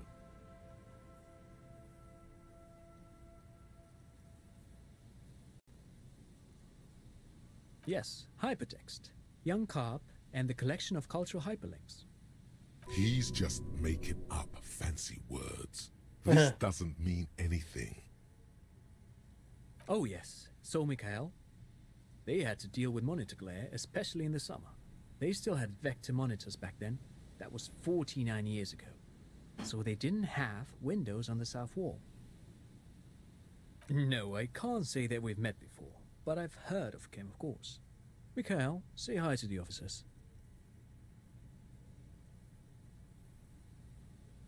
Mikhail's a little tired today. We spent all night trying to run Orbis on his radio computer. Have you heard of it? It's a programming language used in Grad. Quite tricky, but he wanted to play this Grad-made adventure program. We've been getting really into worms lately. But I assume you're not here for giant worms when there are so many real things to see. Just as I was telling Mikhail before, this is where the Coalition landed in '08. We could be standing on what is the most interesting landmark in Revachol West. This man is your half-brother. You feel it. But why?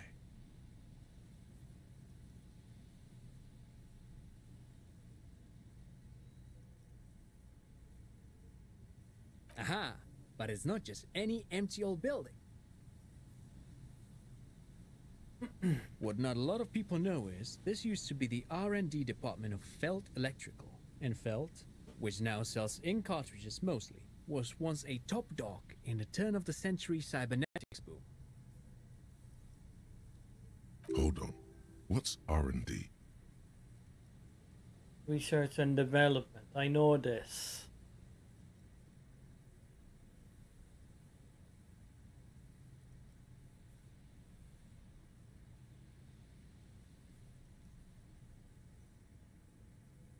It looks old and weathered, with seagulls picking apart its stone and metal carcass. Bushy undergrowth has taken hold of the collapsed rooftop. Some kind of bird has set up a nest on a broken windowsill. Apologies, it's an acronym for research and development. They don't use it anymore. You're probably more familiar with RTD, Research and Technological Development. That's not surprising. Only a vestigial ink cartridge and ferrotape manufacturer remains. They started out as a midway electronics outfit in Königstein 2 centuries ago. After an aggressive move to Revachol, Feld became a global player in the emerging personal electronics market of the pre-revolutionary era. Still, Tricentennial was beating them in business machines. But Feld had an ace up their sleeve, or should I say they were developing an ace up their sleeve. I'm mixing my metaphors here.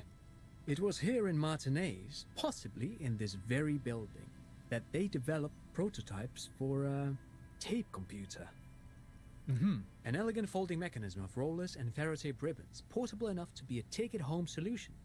Revolutionizing business machines, possibly even bring them to the average consumer, which is a feat of engineering even today's giants, Rehm, ICN and ZAM, haven't achieved yet.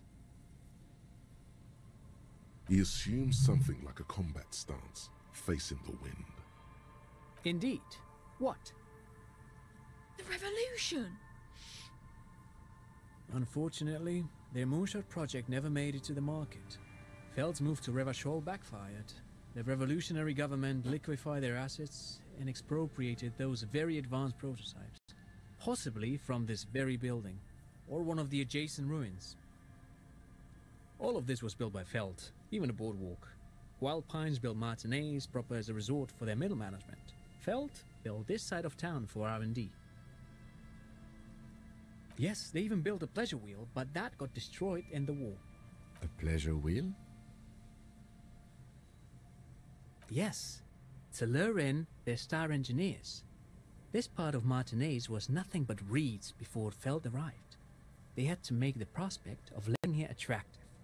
It was supposed to become a global center for innovation in cybernetics. but history had other plans. Oh, I'm afraid it didn't end well for the boys. But this story is a bit too dark for little Mikhail here. Now, if you were to ask about tape computers,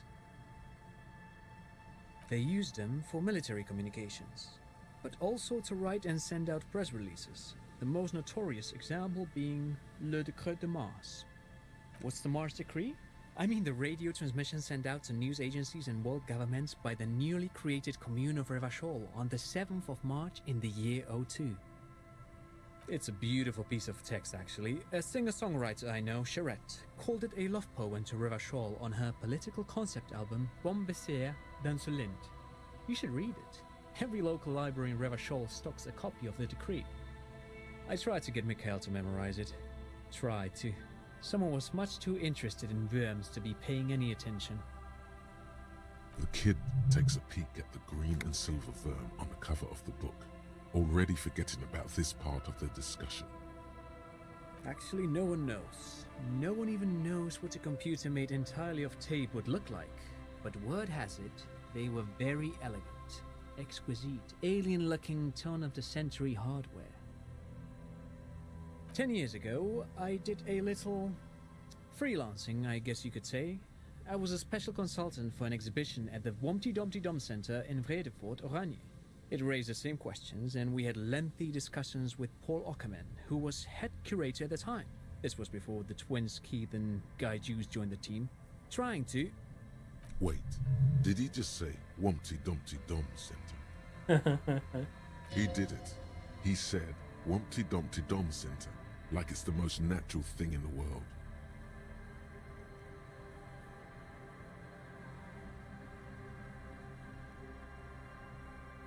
The Humpty Dumpty Dum Center for Contemporary Art. The exhibition itself drew on Lagerman's notion of memory, and so there were some parallels. That's why the head curator, Paul Ockerman, chose to...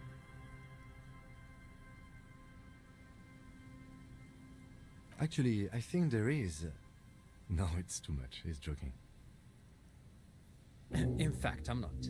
The Humpty Dumpty Dum Center is a place you can visit if you're ever in Vredefort and are ever in the market for an exhibition space / contemporary art research center.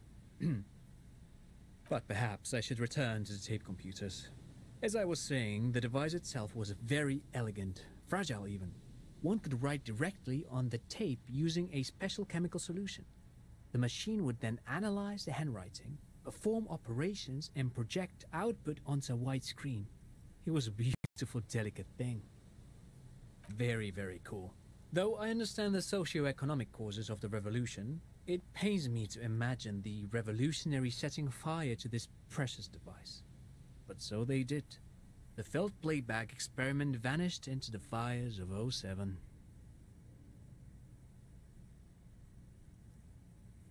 Yes, the official name of the prototype. Some sources report it as the Felt Playback Experience, but those are incorrect. Who knows? Maybe it was an accident, or maybe they didn't want the technology to end up in the wrong hands. Either way, they're all gone now. All 3 versions of the prototype. Nothing but debris and ashes remain inside that building. I don't know about that. But of course, what else?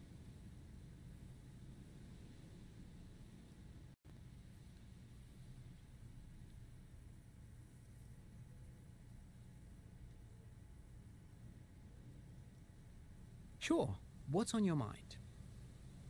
But of course, what else?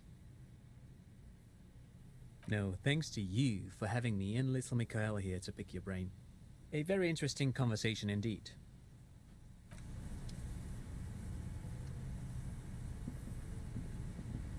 You see a once bright mural towering above you.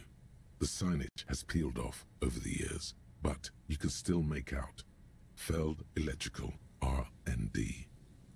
A slogan used to intertwine with the loops a long time ago.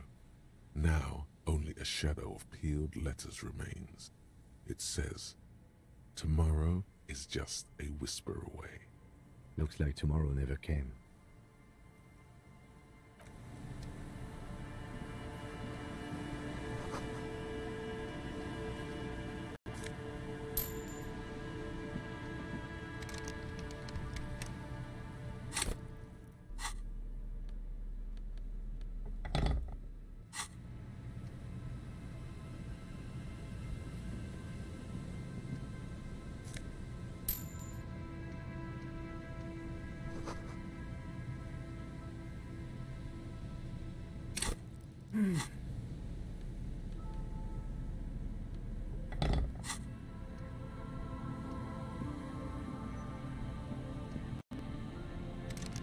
Oh, for God's sake.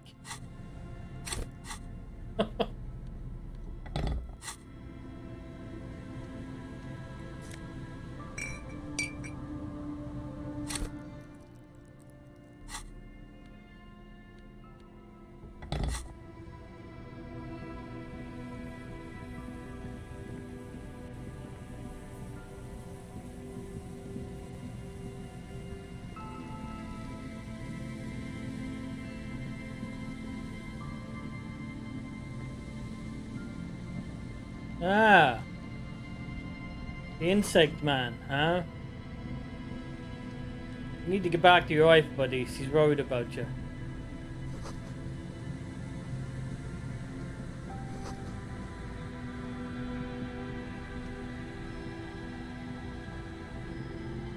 Here we go.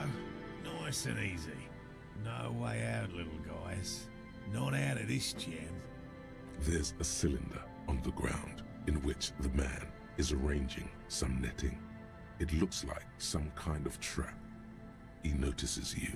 Who's there? Oh, the police. Hello, officers.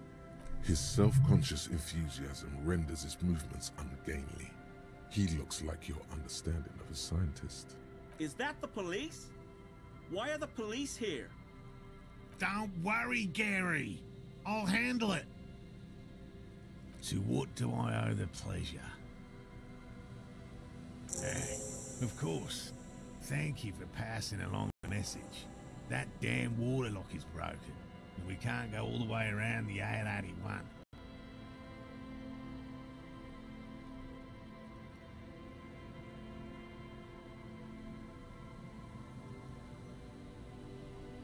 Oh, good.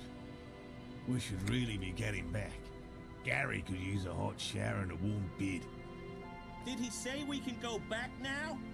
Yes, Gary. We can go soon. Yeah, Gary. If you see Lena, tell her I won't be long. Sir, your wife is waiting for you. I just have to do one more round. See if the phasmid has taken the bait. Then we go in. His hands are large and weather-worn, but also used to delicate, precise work. Well, first of all, it's damn difficult to find, which is why we've been knee-deep in the reeds laying traps for it. Good question. Being a phasmid of the order Phantasmodea, a ghost insect, it disguises itself as plant matter. In this case, the reeds. Awful lot of reeds around, aren't there? And I suspect it may have also developed other specialised techniques to protect itself from predators or scientists in our present case. It's my hypothesis that it has evolved certain electrochemical defences that allow it to interfere with animal perception, impeding pattern recognition, confusing the visual cortex.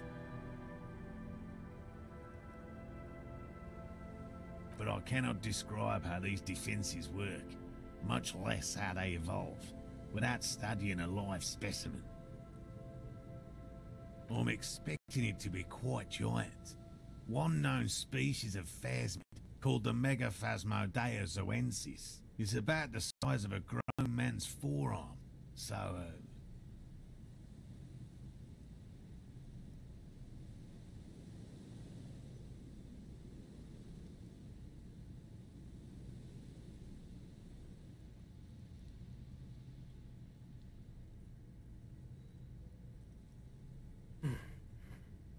Seems puny, to be honest.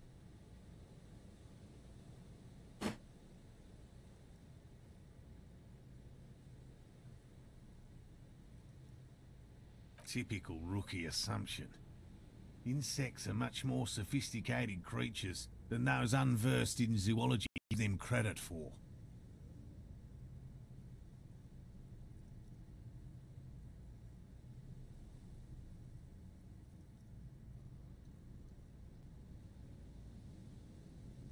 Even simply catching a glimpse of the Insulindian phasmid would be the apex of of any cryptozoologist's career. But to study it and its defenses, find out how it stayed hidden so long, would be glory itself. Very little, I'm sorry to say. No one's ever captured a specimen, so all our information is based on first and third-hand accounts. Not yet. That's what makes it a cryptid. Just out of curiosity, if there's no proof of its existence, how do you know it's real? I know it's real. By which I mean, I've heard enough first-hand accounts to believe quite firmly that the Insulindian phasmid is more than mere superstition.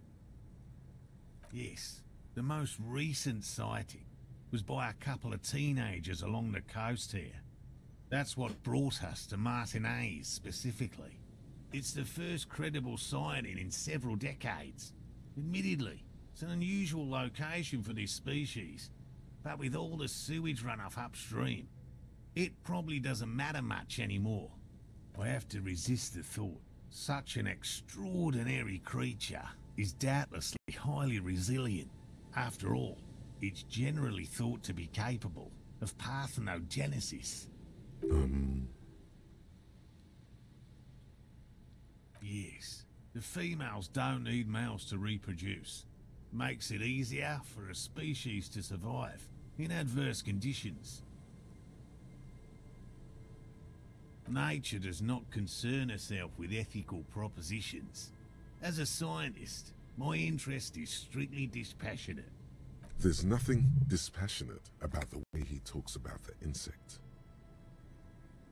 Well, they may not look impressive, but Lena designed them quite cleverly, so I'm sure they'll do the trick. Yes. Simple. Attracted by the locusts, the phasmid crawls down the funnel and, having eaten its fill, can get back out. At least, that's the intention. The next locusts. Nearly all known phasmids are herbivores, of course. But we've hypothesized that the Insulindian phasmid might occasionally prey on other insects. Inside the traps, a number of locusts crawl and tumble over one another in a tiny, chittering swarm. They'll work, I assure you. The predatory hypothesis, using locusts as bait, accounts for the failure of previous efforts by other teams, which use plants. We have given this some thought. The traps do seem to be deftly and thoughtfully constructed. It's clear the cryptozoologist's wife knows what she's doing. Yes. What? I've just always liked animals and puzzles. Searching for cryptids is a bit of both. It's not child's play, just because I have to traipse through the mud every so often. Real. I know you think one is a respectable profession, while the other is superstition. Everyone does. My methods do not differ from other scientists. I simply draw upon a wider variety of evidence.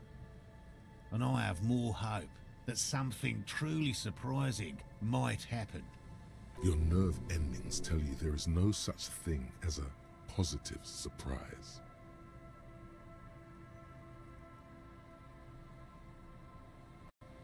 No, as I said, I have yet to catch a cryptid. Although I have come close. Close enough to keep trying. Interesting. Something for later, this close call. Everything from forgotten regional lore to newspaper accounts, like the one that brought us here, to look for the phasmid. I keep a very open mind. No, very few cryptids are ever discovered. And not for a lack of trying. To stay hidden is a cryptid's primary quality. It's even in the name, cryptid. of the list of cryptids kept by the Cryptozoological Society of Chemney, which is 4,082 items long. About 2,000 have been confirmed as hoaxes. 2 are categorized as confirmed discoveries. The rest are in differing stages of discovery, refutation, and data collection. Yes, the Chateau Quan forest pygmy, who turned out to be an extinct species of primate, and a cave salamander from Yugograd, who is, honestly, quite unremarkable. It's in a zoo somewhere. We cryptozoologists are brutally honest with ourselves, more so even than the public. With cryptids, most cryptids are hoaxes or they are never found. That does not mean we should stop searching. Indeed. If our expedition is successful, every paper in the world will report on it. From Revachol to Dushantu. It will be a zoological miracle. The hair on your arms stand up. Electricity. Sounds like reeds hissing. Yes?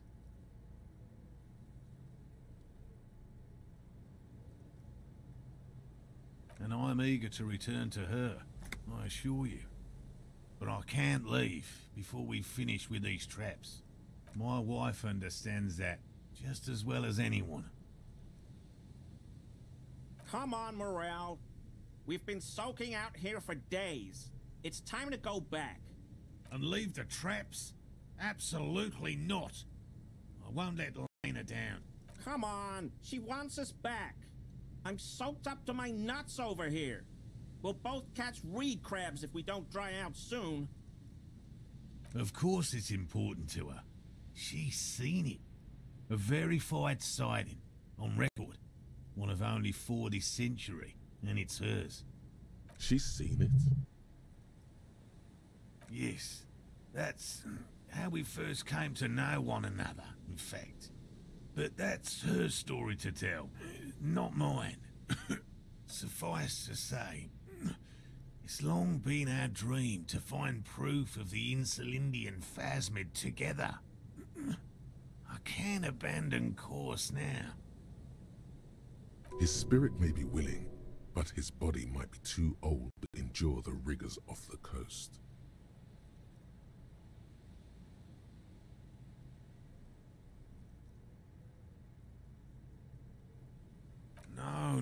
No. The traps need to be monitored on a regular schedule. What would we do if the phasmid were to starve while we were sipping tea at the hostel? He's dead set on this. I could go for some trap setting. I didn't expect you to take such an interest in our work here, officer. It's for Lena.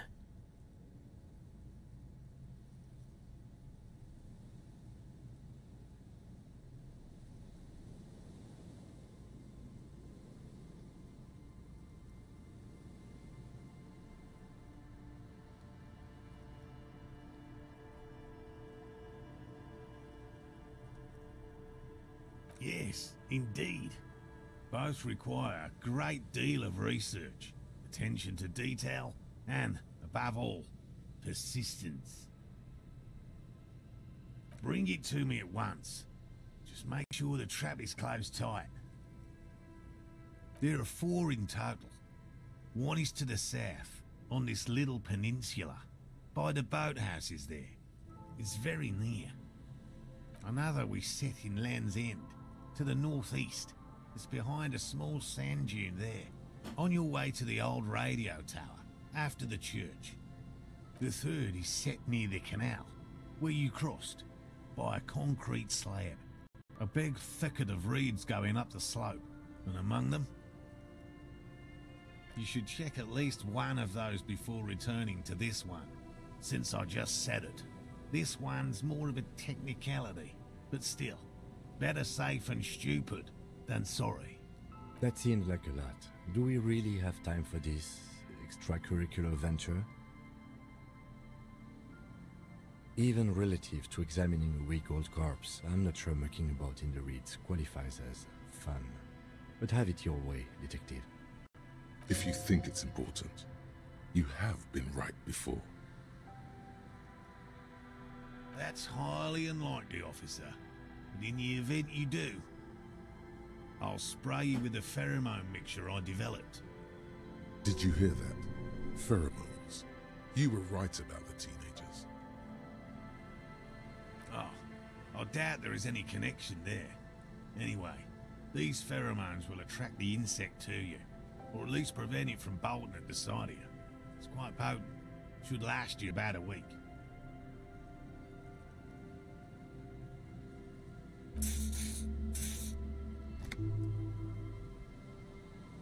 This is the smell of dying reeds, of longing crumbling into the water. I hope you're not buying this.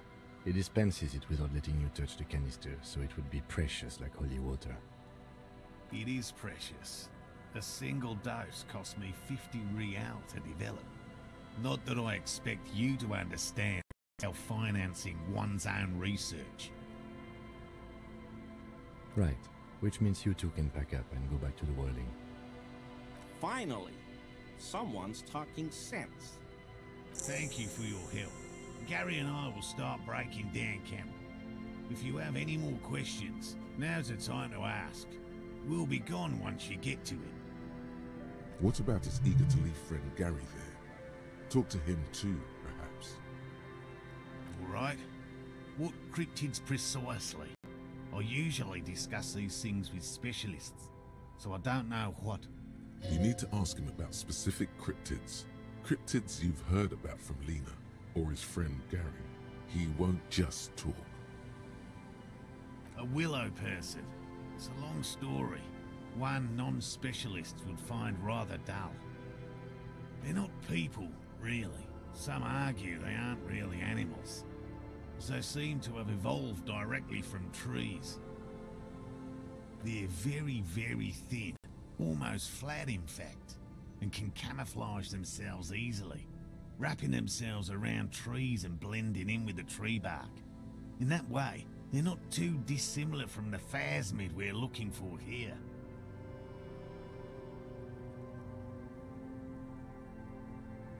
You probably have. Gary and I painted an entire grove's worth of trees in slow-drying paints. It was a bright lavender colour. I was hoping one of the willow people would get paint on it and not be able to camouflage itself. After waiting in hiding for hours, I saw a figure slip from one of the trees, a lavender shadow, dashing through the grove. I chased it with a net. Not very elegant. You can't be elegant in the field. And, well, it was faster than me. A lavender shadow. I know you think we were snacking on funny mushrooms. It's easier to mock Funny someone mushrooms. than to admit that the world might be more interesting than you've imagined. Furthermore, I'm not saying it was a confirmed sighting. I'm painfully aware of what goes into verifying such things. There is a serious possibility that I saw a squirrel or a trick of the light. I am my own harshest critic. Confirmed. It's 100% verified and meets all the standards of an authentic cryptid sighting. No offense, officer, but I'm not much of a pedagogue. I don't know what I would have done if Lena hadn't persuaded me to go back to field research. You should ask her if you want interesting stories. Me? I'm not a people person, unless you haven't noticed. And I don't make a good lecturer. My strength lies in field work and persistence. By all means.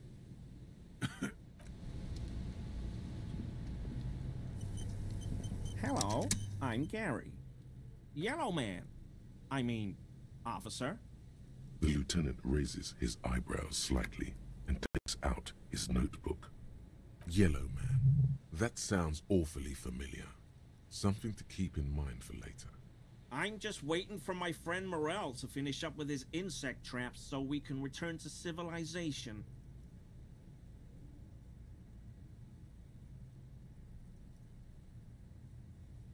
I like nature, just not this bloody coast. It's mostly drunks and degenerates that come here.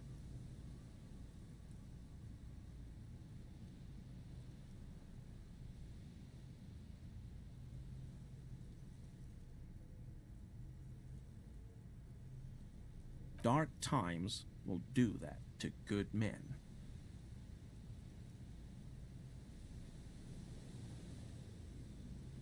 Oh, so that's what the RCM in Martinez is about.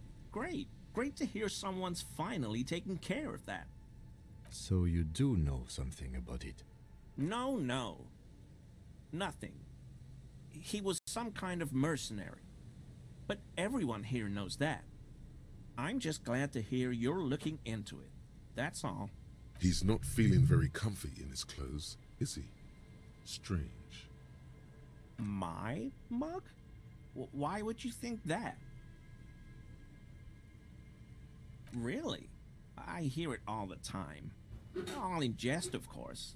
No offense meant to anyone.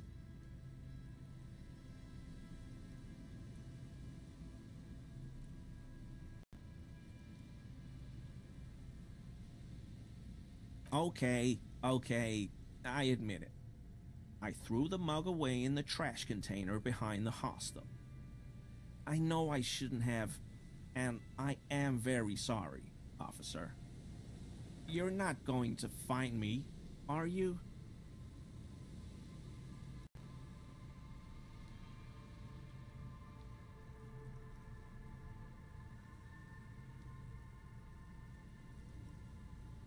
Whew. Thank you. You won't regret this. I won't use another man's property to dump my garbage ever again. I don't know what got into me, really. Work has been stressful lately. Damn Koiko's price dumping us out of competition. What did you do, Gary? Gary. Nothing. Just answering some questions. Helping out the law. Here we go. Start pumping that sweet info.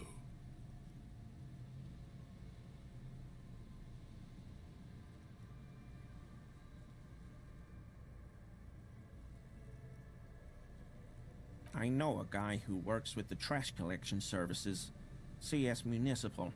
He gave me a master key for the trash containers of Martinez, so I can use the Whirling's trash compactor to store my own stuff. Garbage disposal is expensive as hell. The damn Bohemians run it like a mob. I'm sorry, okay? I thought I could cut costs. I shouldn't have. I shouldn't have disgraced myself. Disgraced? No need for the histrionic, sir. It was, after all, just a trash container. He studies his reaction. Gary doesn't answer. Officer, please. Let me explain. It's not like that. I was only cleaning up. I live right across the yard from where he was hanged, and I saw him stripped naked. All the clothes lying around in the yard, smelling. People are animals, you know? Then I came out to clean up the rags because no one else would. I put them into the Whirling's trash, along with a broken mug, admittedly. Okay, I was coming to throw the mug away, and, well, I threw the mug there and the clothes too. Right, it was just civic duty. Exactly. That's exactly what it was. Civic duty. Armor? No. I mean, yes. Of course. I know he was wearing armor, but I don't know anything about it. There's something going on here. You should observe him more closely after this topic is concluded. I hope I can help your investigation, in my small way. Don't be so relieved yet, Gary. This bad cop may have been in your apartment, admiring your mug collection. Perhaps a little intimidation?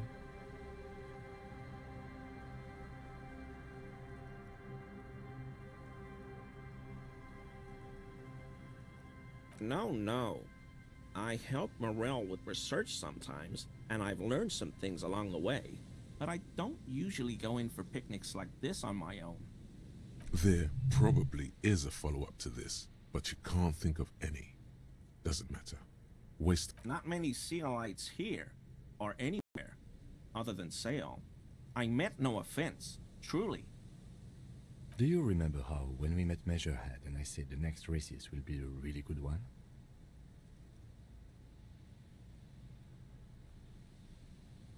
Well, this is that racist.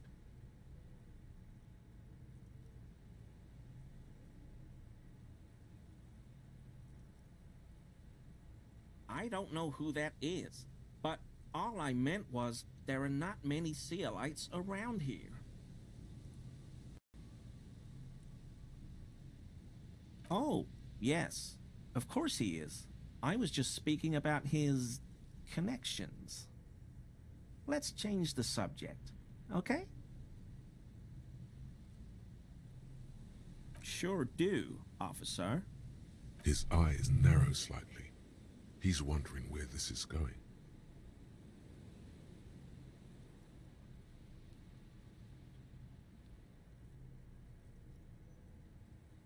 Mr. Everard?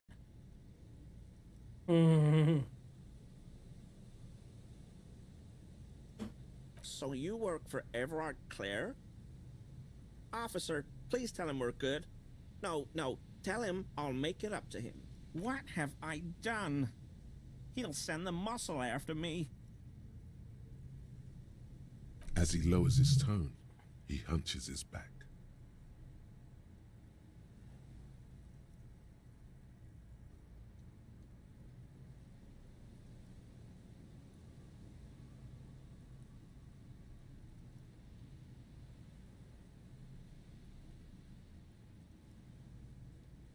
I was probably talking too loud in the whirling the other night.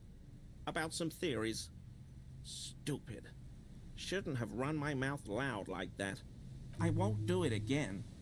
If there's anything I can do to assist you, or the Union, just ask, okay? I'll try to help if I can. This scared him proper. He's positively melting from fear. Has to prop himself up with a lot of anger to keep it together. The weather vane has turned. He cannot be unturned. He clearly liked his squirming.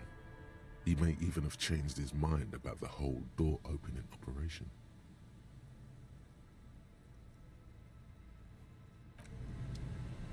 Composure. Have I got any clothes for composure? I don't think so.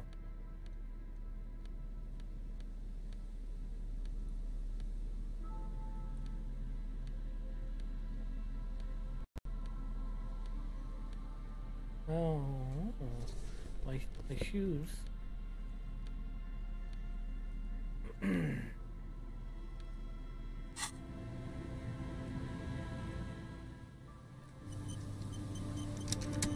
Always I mean, officers.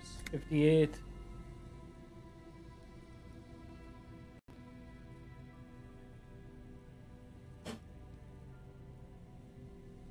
$50-50 chance. I think we'd probably lose it.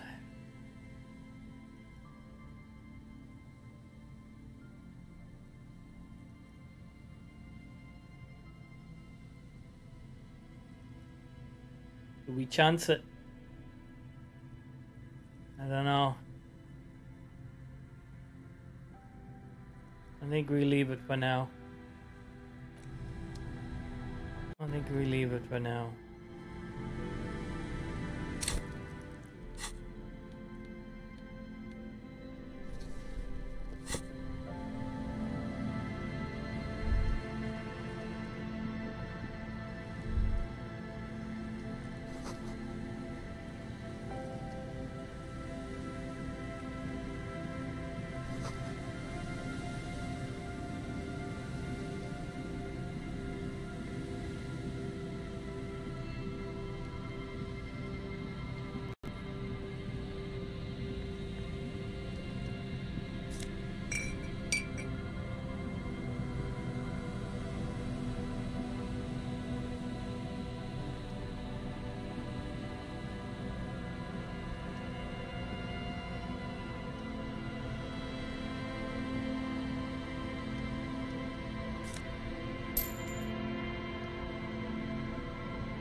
scattering of bullet holes is spread across the cracked wall, reaching from one corner to the other.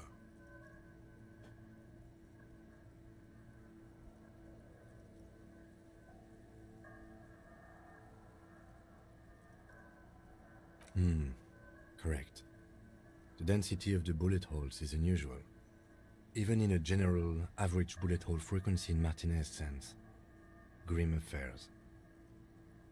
Meaning, this is a lot of bullet holes. Looks like fully automatic rifle fire. Something you don't see these days. The lieutenant also nods. It is quite a scene. The two of you standing next to the broken wall of an abandoned building, nodding. He nods in agreement. It really is a very serious scene, worth shaking your head over. All right. I'm glad we stopped when we did. My neck was starting to hurt. If there's nothing more, we should get going. Phew. All that nodding was...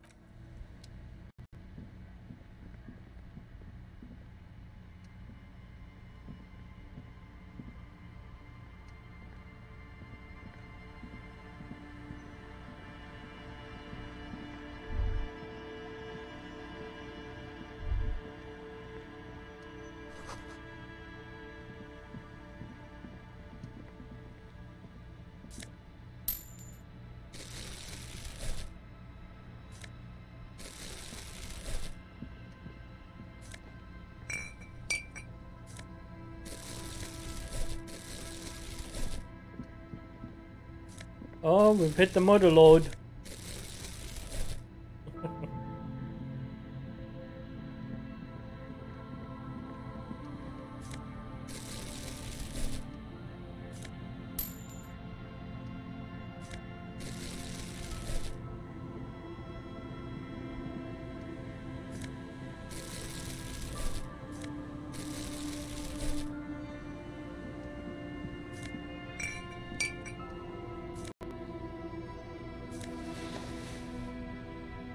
What was that?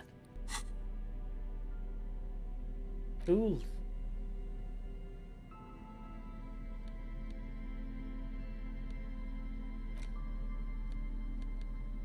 What's that? Logic.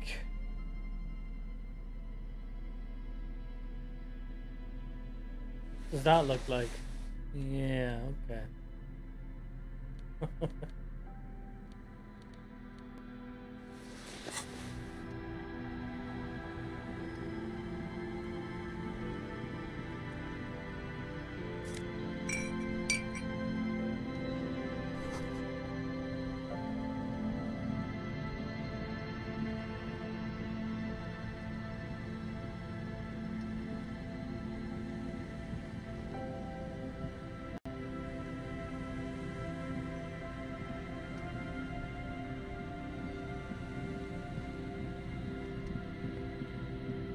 Sometimes I get a Blade Runner vibe off the music.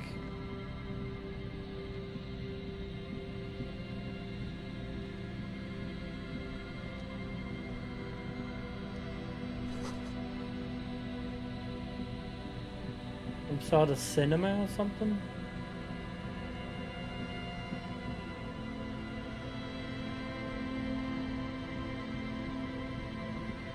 I don't know where to walk around this place. There's a trap in the reeds at your feet. Looks like the same one you saw Morel set before. Same mesh, same wiring. Behind you, a ruined residential building looms over the reeds, shielding them from the wind. They rustle confidentially, in tune with the pitter-patter of the rain. When this district was booming, the reeds were kept at bay. Nothing obscured the freshly painted facades. Nowhere for drunks and adventurous teenagers to hide. Now only the wind blows. Locusts are crawling around in the trap, confused but uneaten. You see no carnivorous reed phasmid gorging on them. Big surprise. Anyway, 1 down, 3 to go.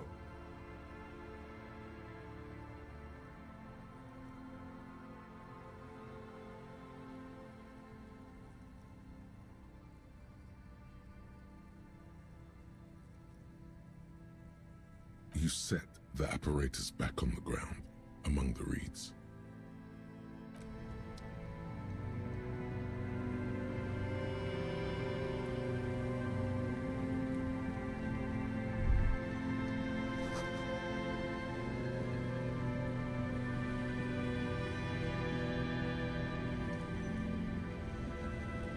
This is the trap Morel just set.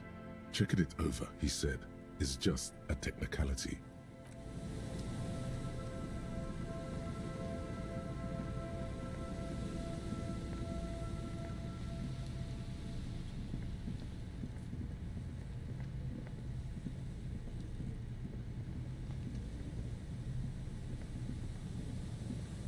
This is the trap Morel. This trap is also full of panicked locusts. No sign. Another empty trap.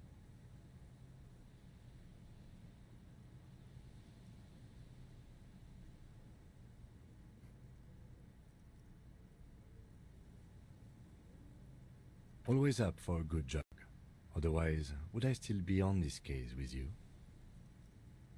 The reeds by the abandoned campsite hiss and shake in the lazily falling rain. It's good the cryptozoologists left. This isn't a very cozy place to stay night after night. The later it gets, the colder.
An old door, worn by elements, guards the depot. The wind has blown a sand dune in front of it. The door hasn't been opened in a long while. You see a handle. It's military, a service depot of some sort. The washerwoman mentioned a depot up the coast. She said it was for moving ammo and cargo across the bay. This might be it.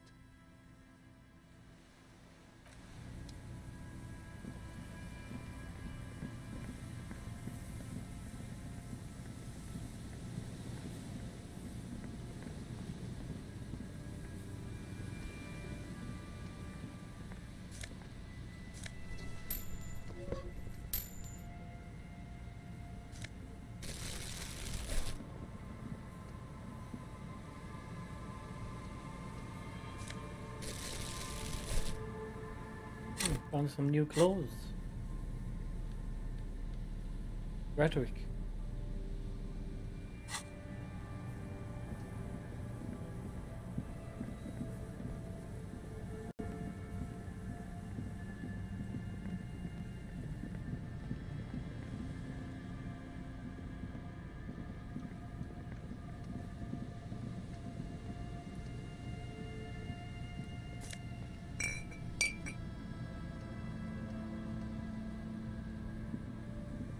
This trap's not too hard to spot, once you know what to look for. Keep the reeds sway in the coastal breeze. They seem to be waiting for something. The wind picks up here, near the cape's end, surrounding the narrow strip of land from 3 cardinal directions. It's cold for this time of year. Nothing but locusts in this trap as well. Definitely no cryptozoological. Empty as all of them. One more of these and we are done.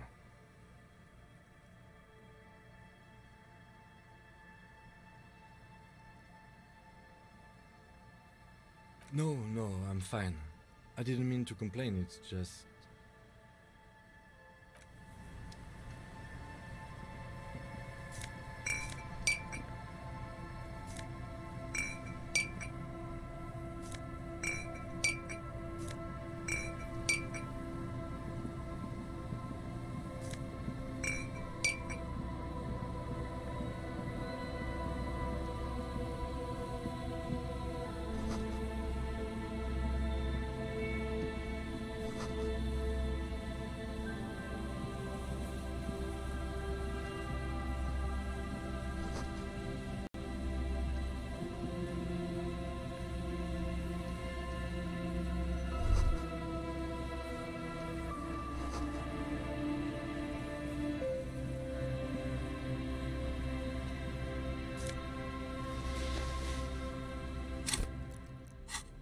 Yay, new scarf. He's finding all the shivers.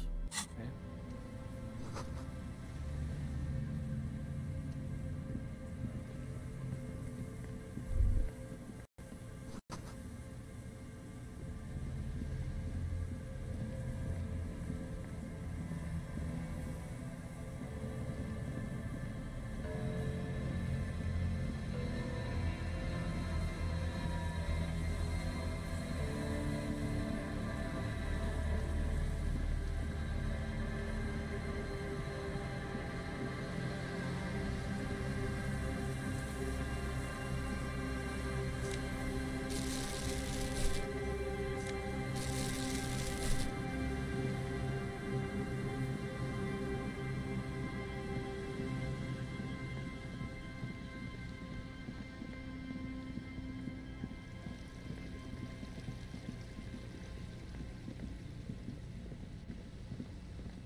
Ooh, we've hit the mud load, boys. We are rich. You see that seagull up there? Remind you of anybody?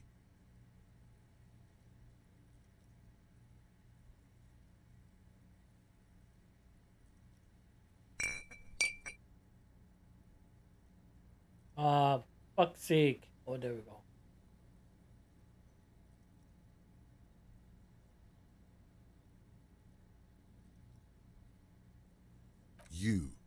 You and the seagull are just alike. I don't think so. Think about the seagull's story. It's one of endurance and adaptation. The seaside was paradise once. They were birds of that paradise. Then their paradise became shit city. And what did they do? They became urban survivors, eating burgers out of trash cans, killing and eating pigeons. No time for that sentimental bullshit. They're hustlers, getting shit done. They're one pair of track pants away from gangsters, just like you.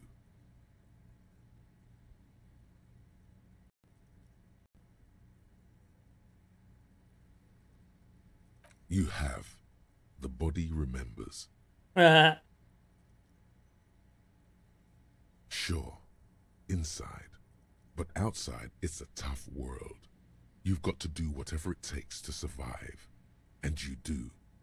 Question is, will you admit that to yourself?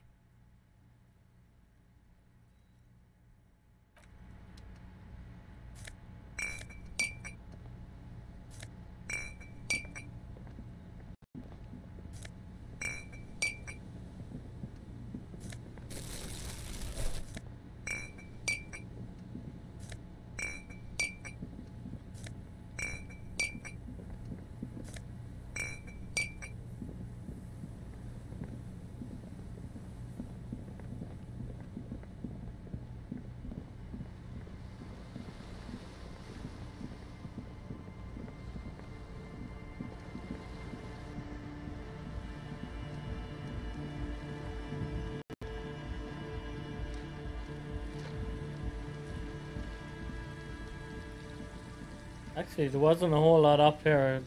I thought there'd be more, but you know, I guess I was wrong.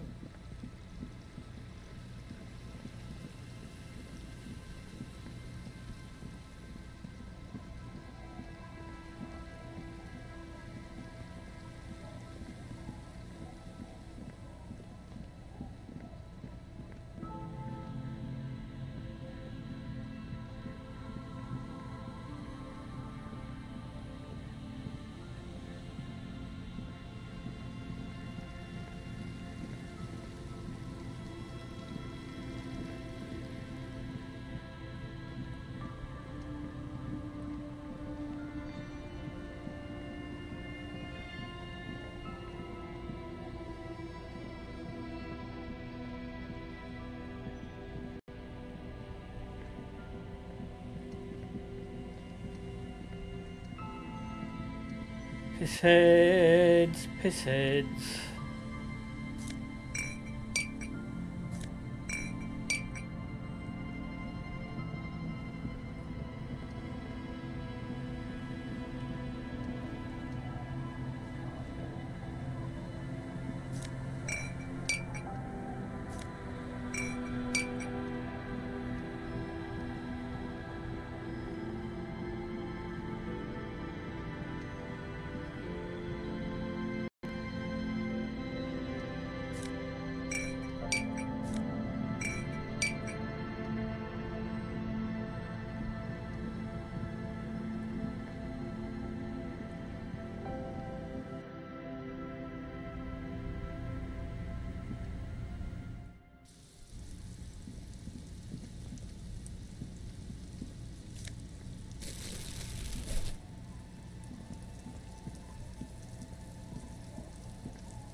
Holy fuck, we are gonna be loaded.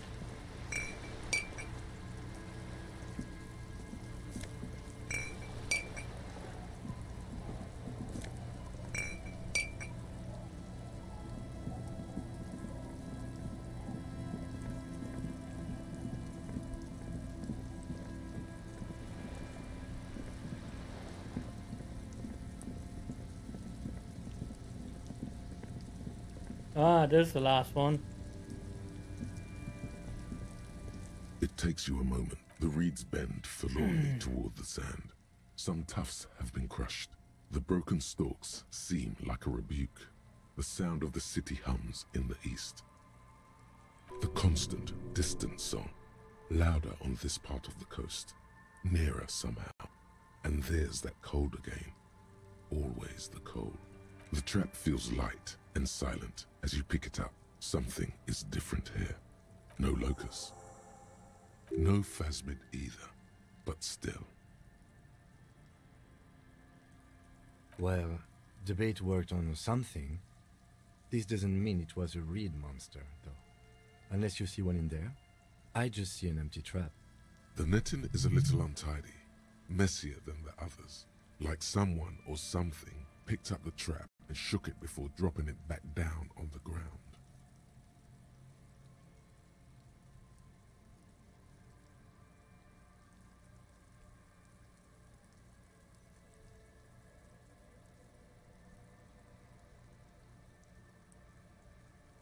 Right. Anyway, that's for the cryptozoologists to figure out now. We're not cryptozoologists. We're cops. You've checked all the traps now. There's nothing else to do with them. The cryptozoologists await your report.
Let's go hand in our ill-gotten gains.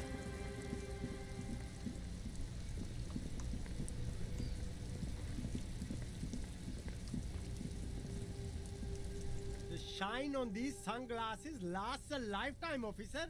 100% guaranteed.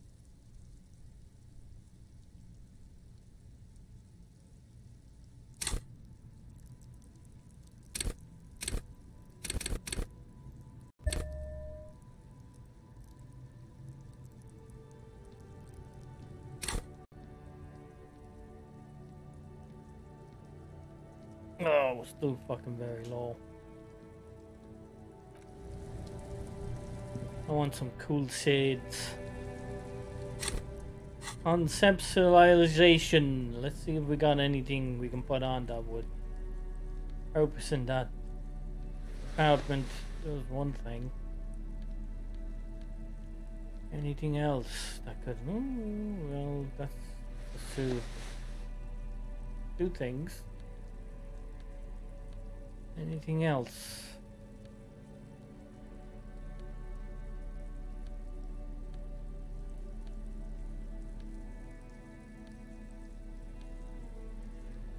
No. Let's make sure there's no anti-conceptualization in what we're wearing. No, we're good. Okay. Not. Let's see what we got here. The shine on these sunglasses 28, lasts a still very lifetime, low. officer. 100% guaranteed. I'll be back, motherfucker. I'll be back.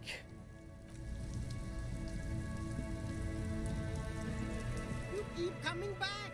That's good, officer. Keep browsing those clothes. Keep saving that economy.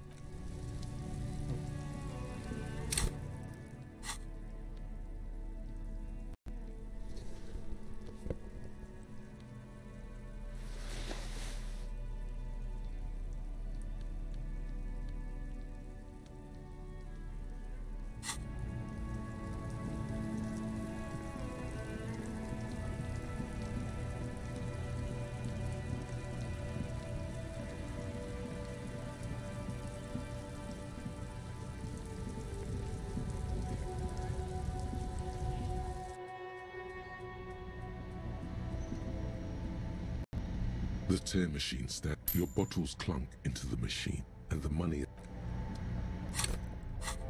did well today, looking for money. We could stay at the hotel, but I'd be damned if I'm going to give that guy behind the counter any more of my money. You can kiss my ass. This guy is one of the undercover guys. I don't want to talk to him yet. Don't want to talk to him yet. Might cause trouble. Guys are still in there getting pissed. Alright, now we need to have a conversation with these guys. But that will be some other time, for it is 5 minutes till 11. I have to go and spend some time with my lady. Watch a movie or something. So we're going to save the game and we're going to leave it there. To be continued, boys and girls.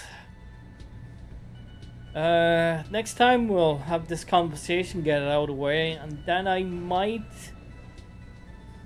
talk to the big guy. I don't know. Let's see what happens. There's a lot to do. A lot to do. A lot to think about.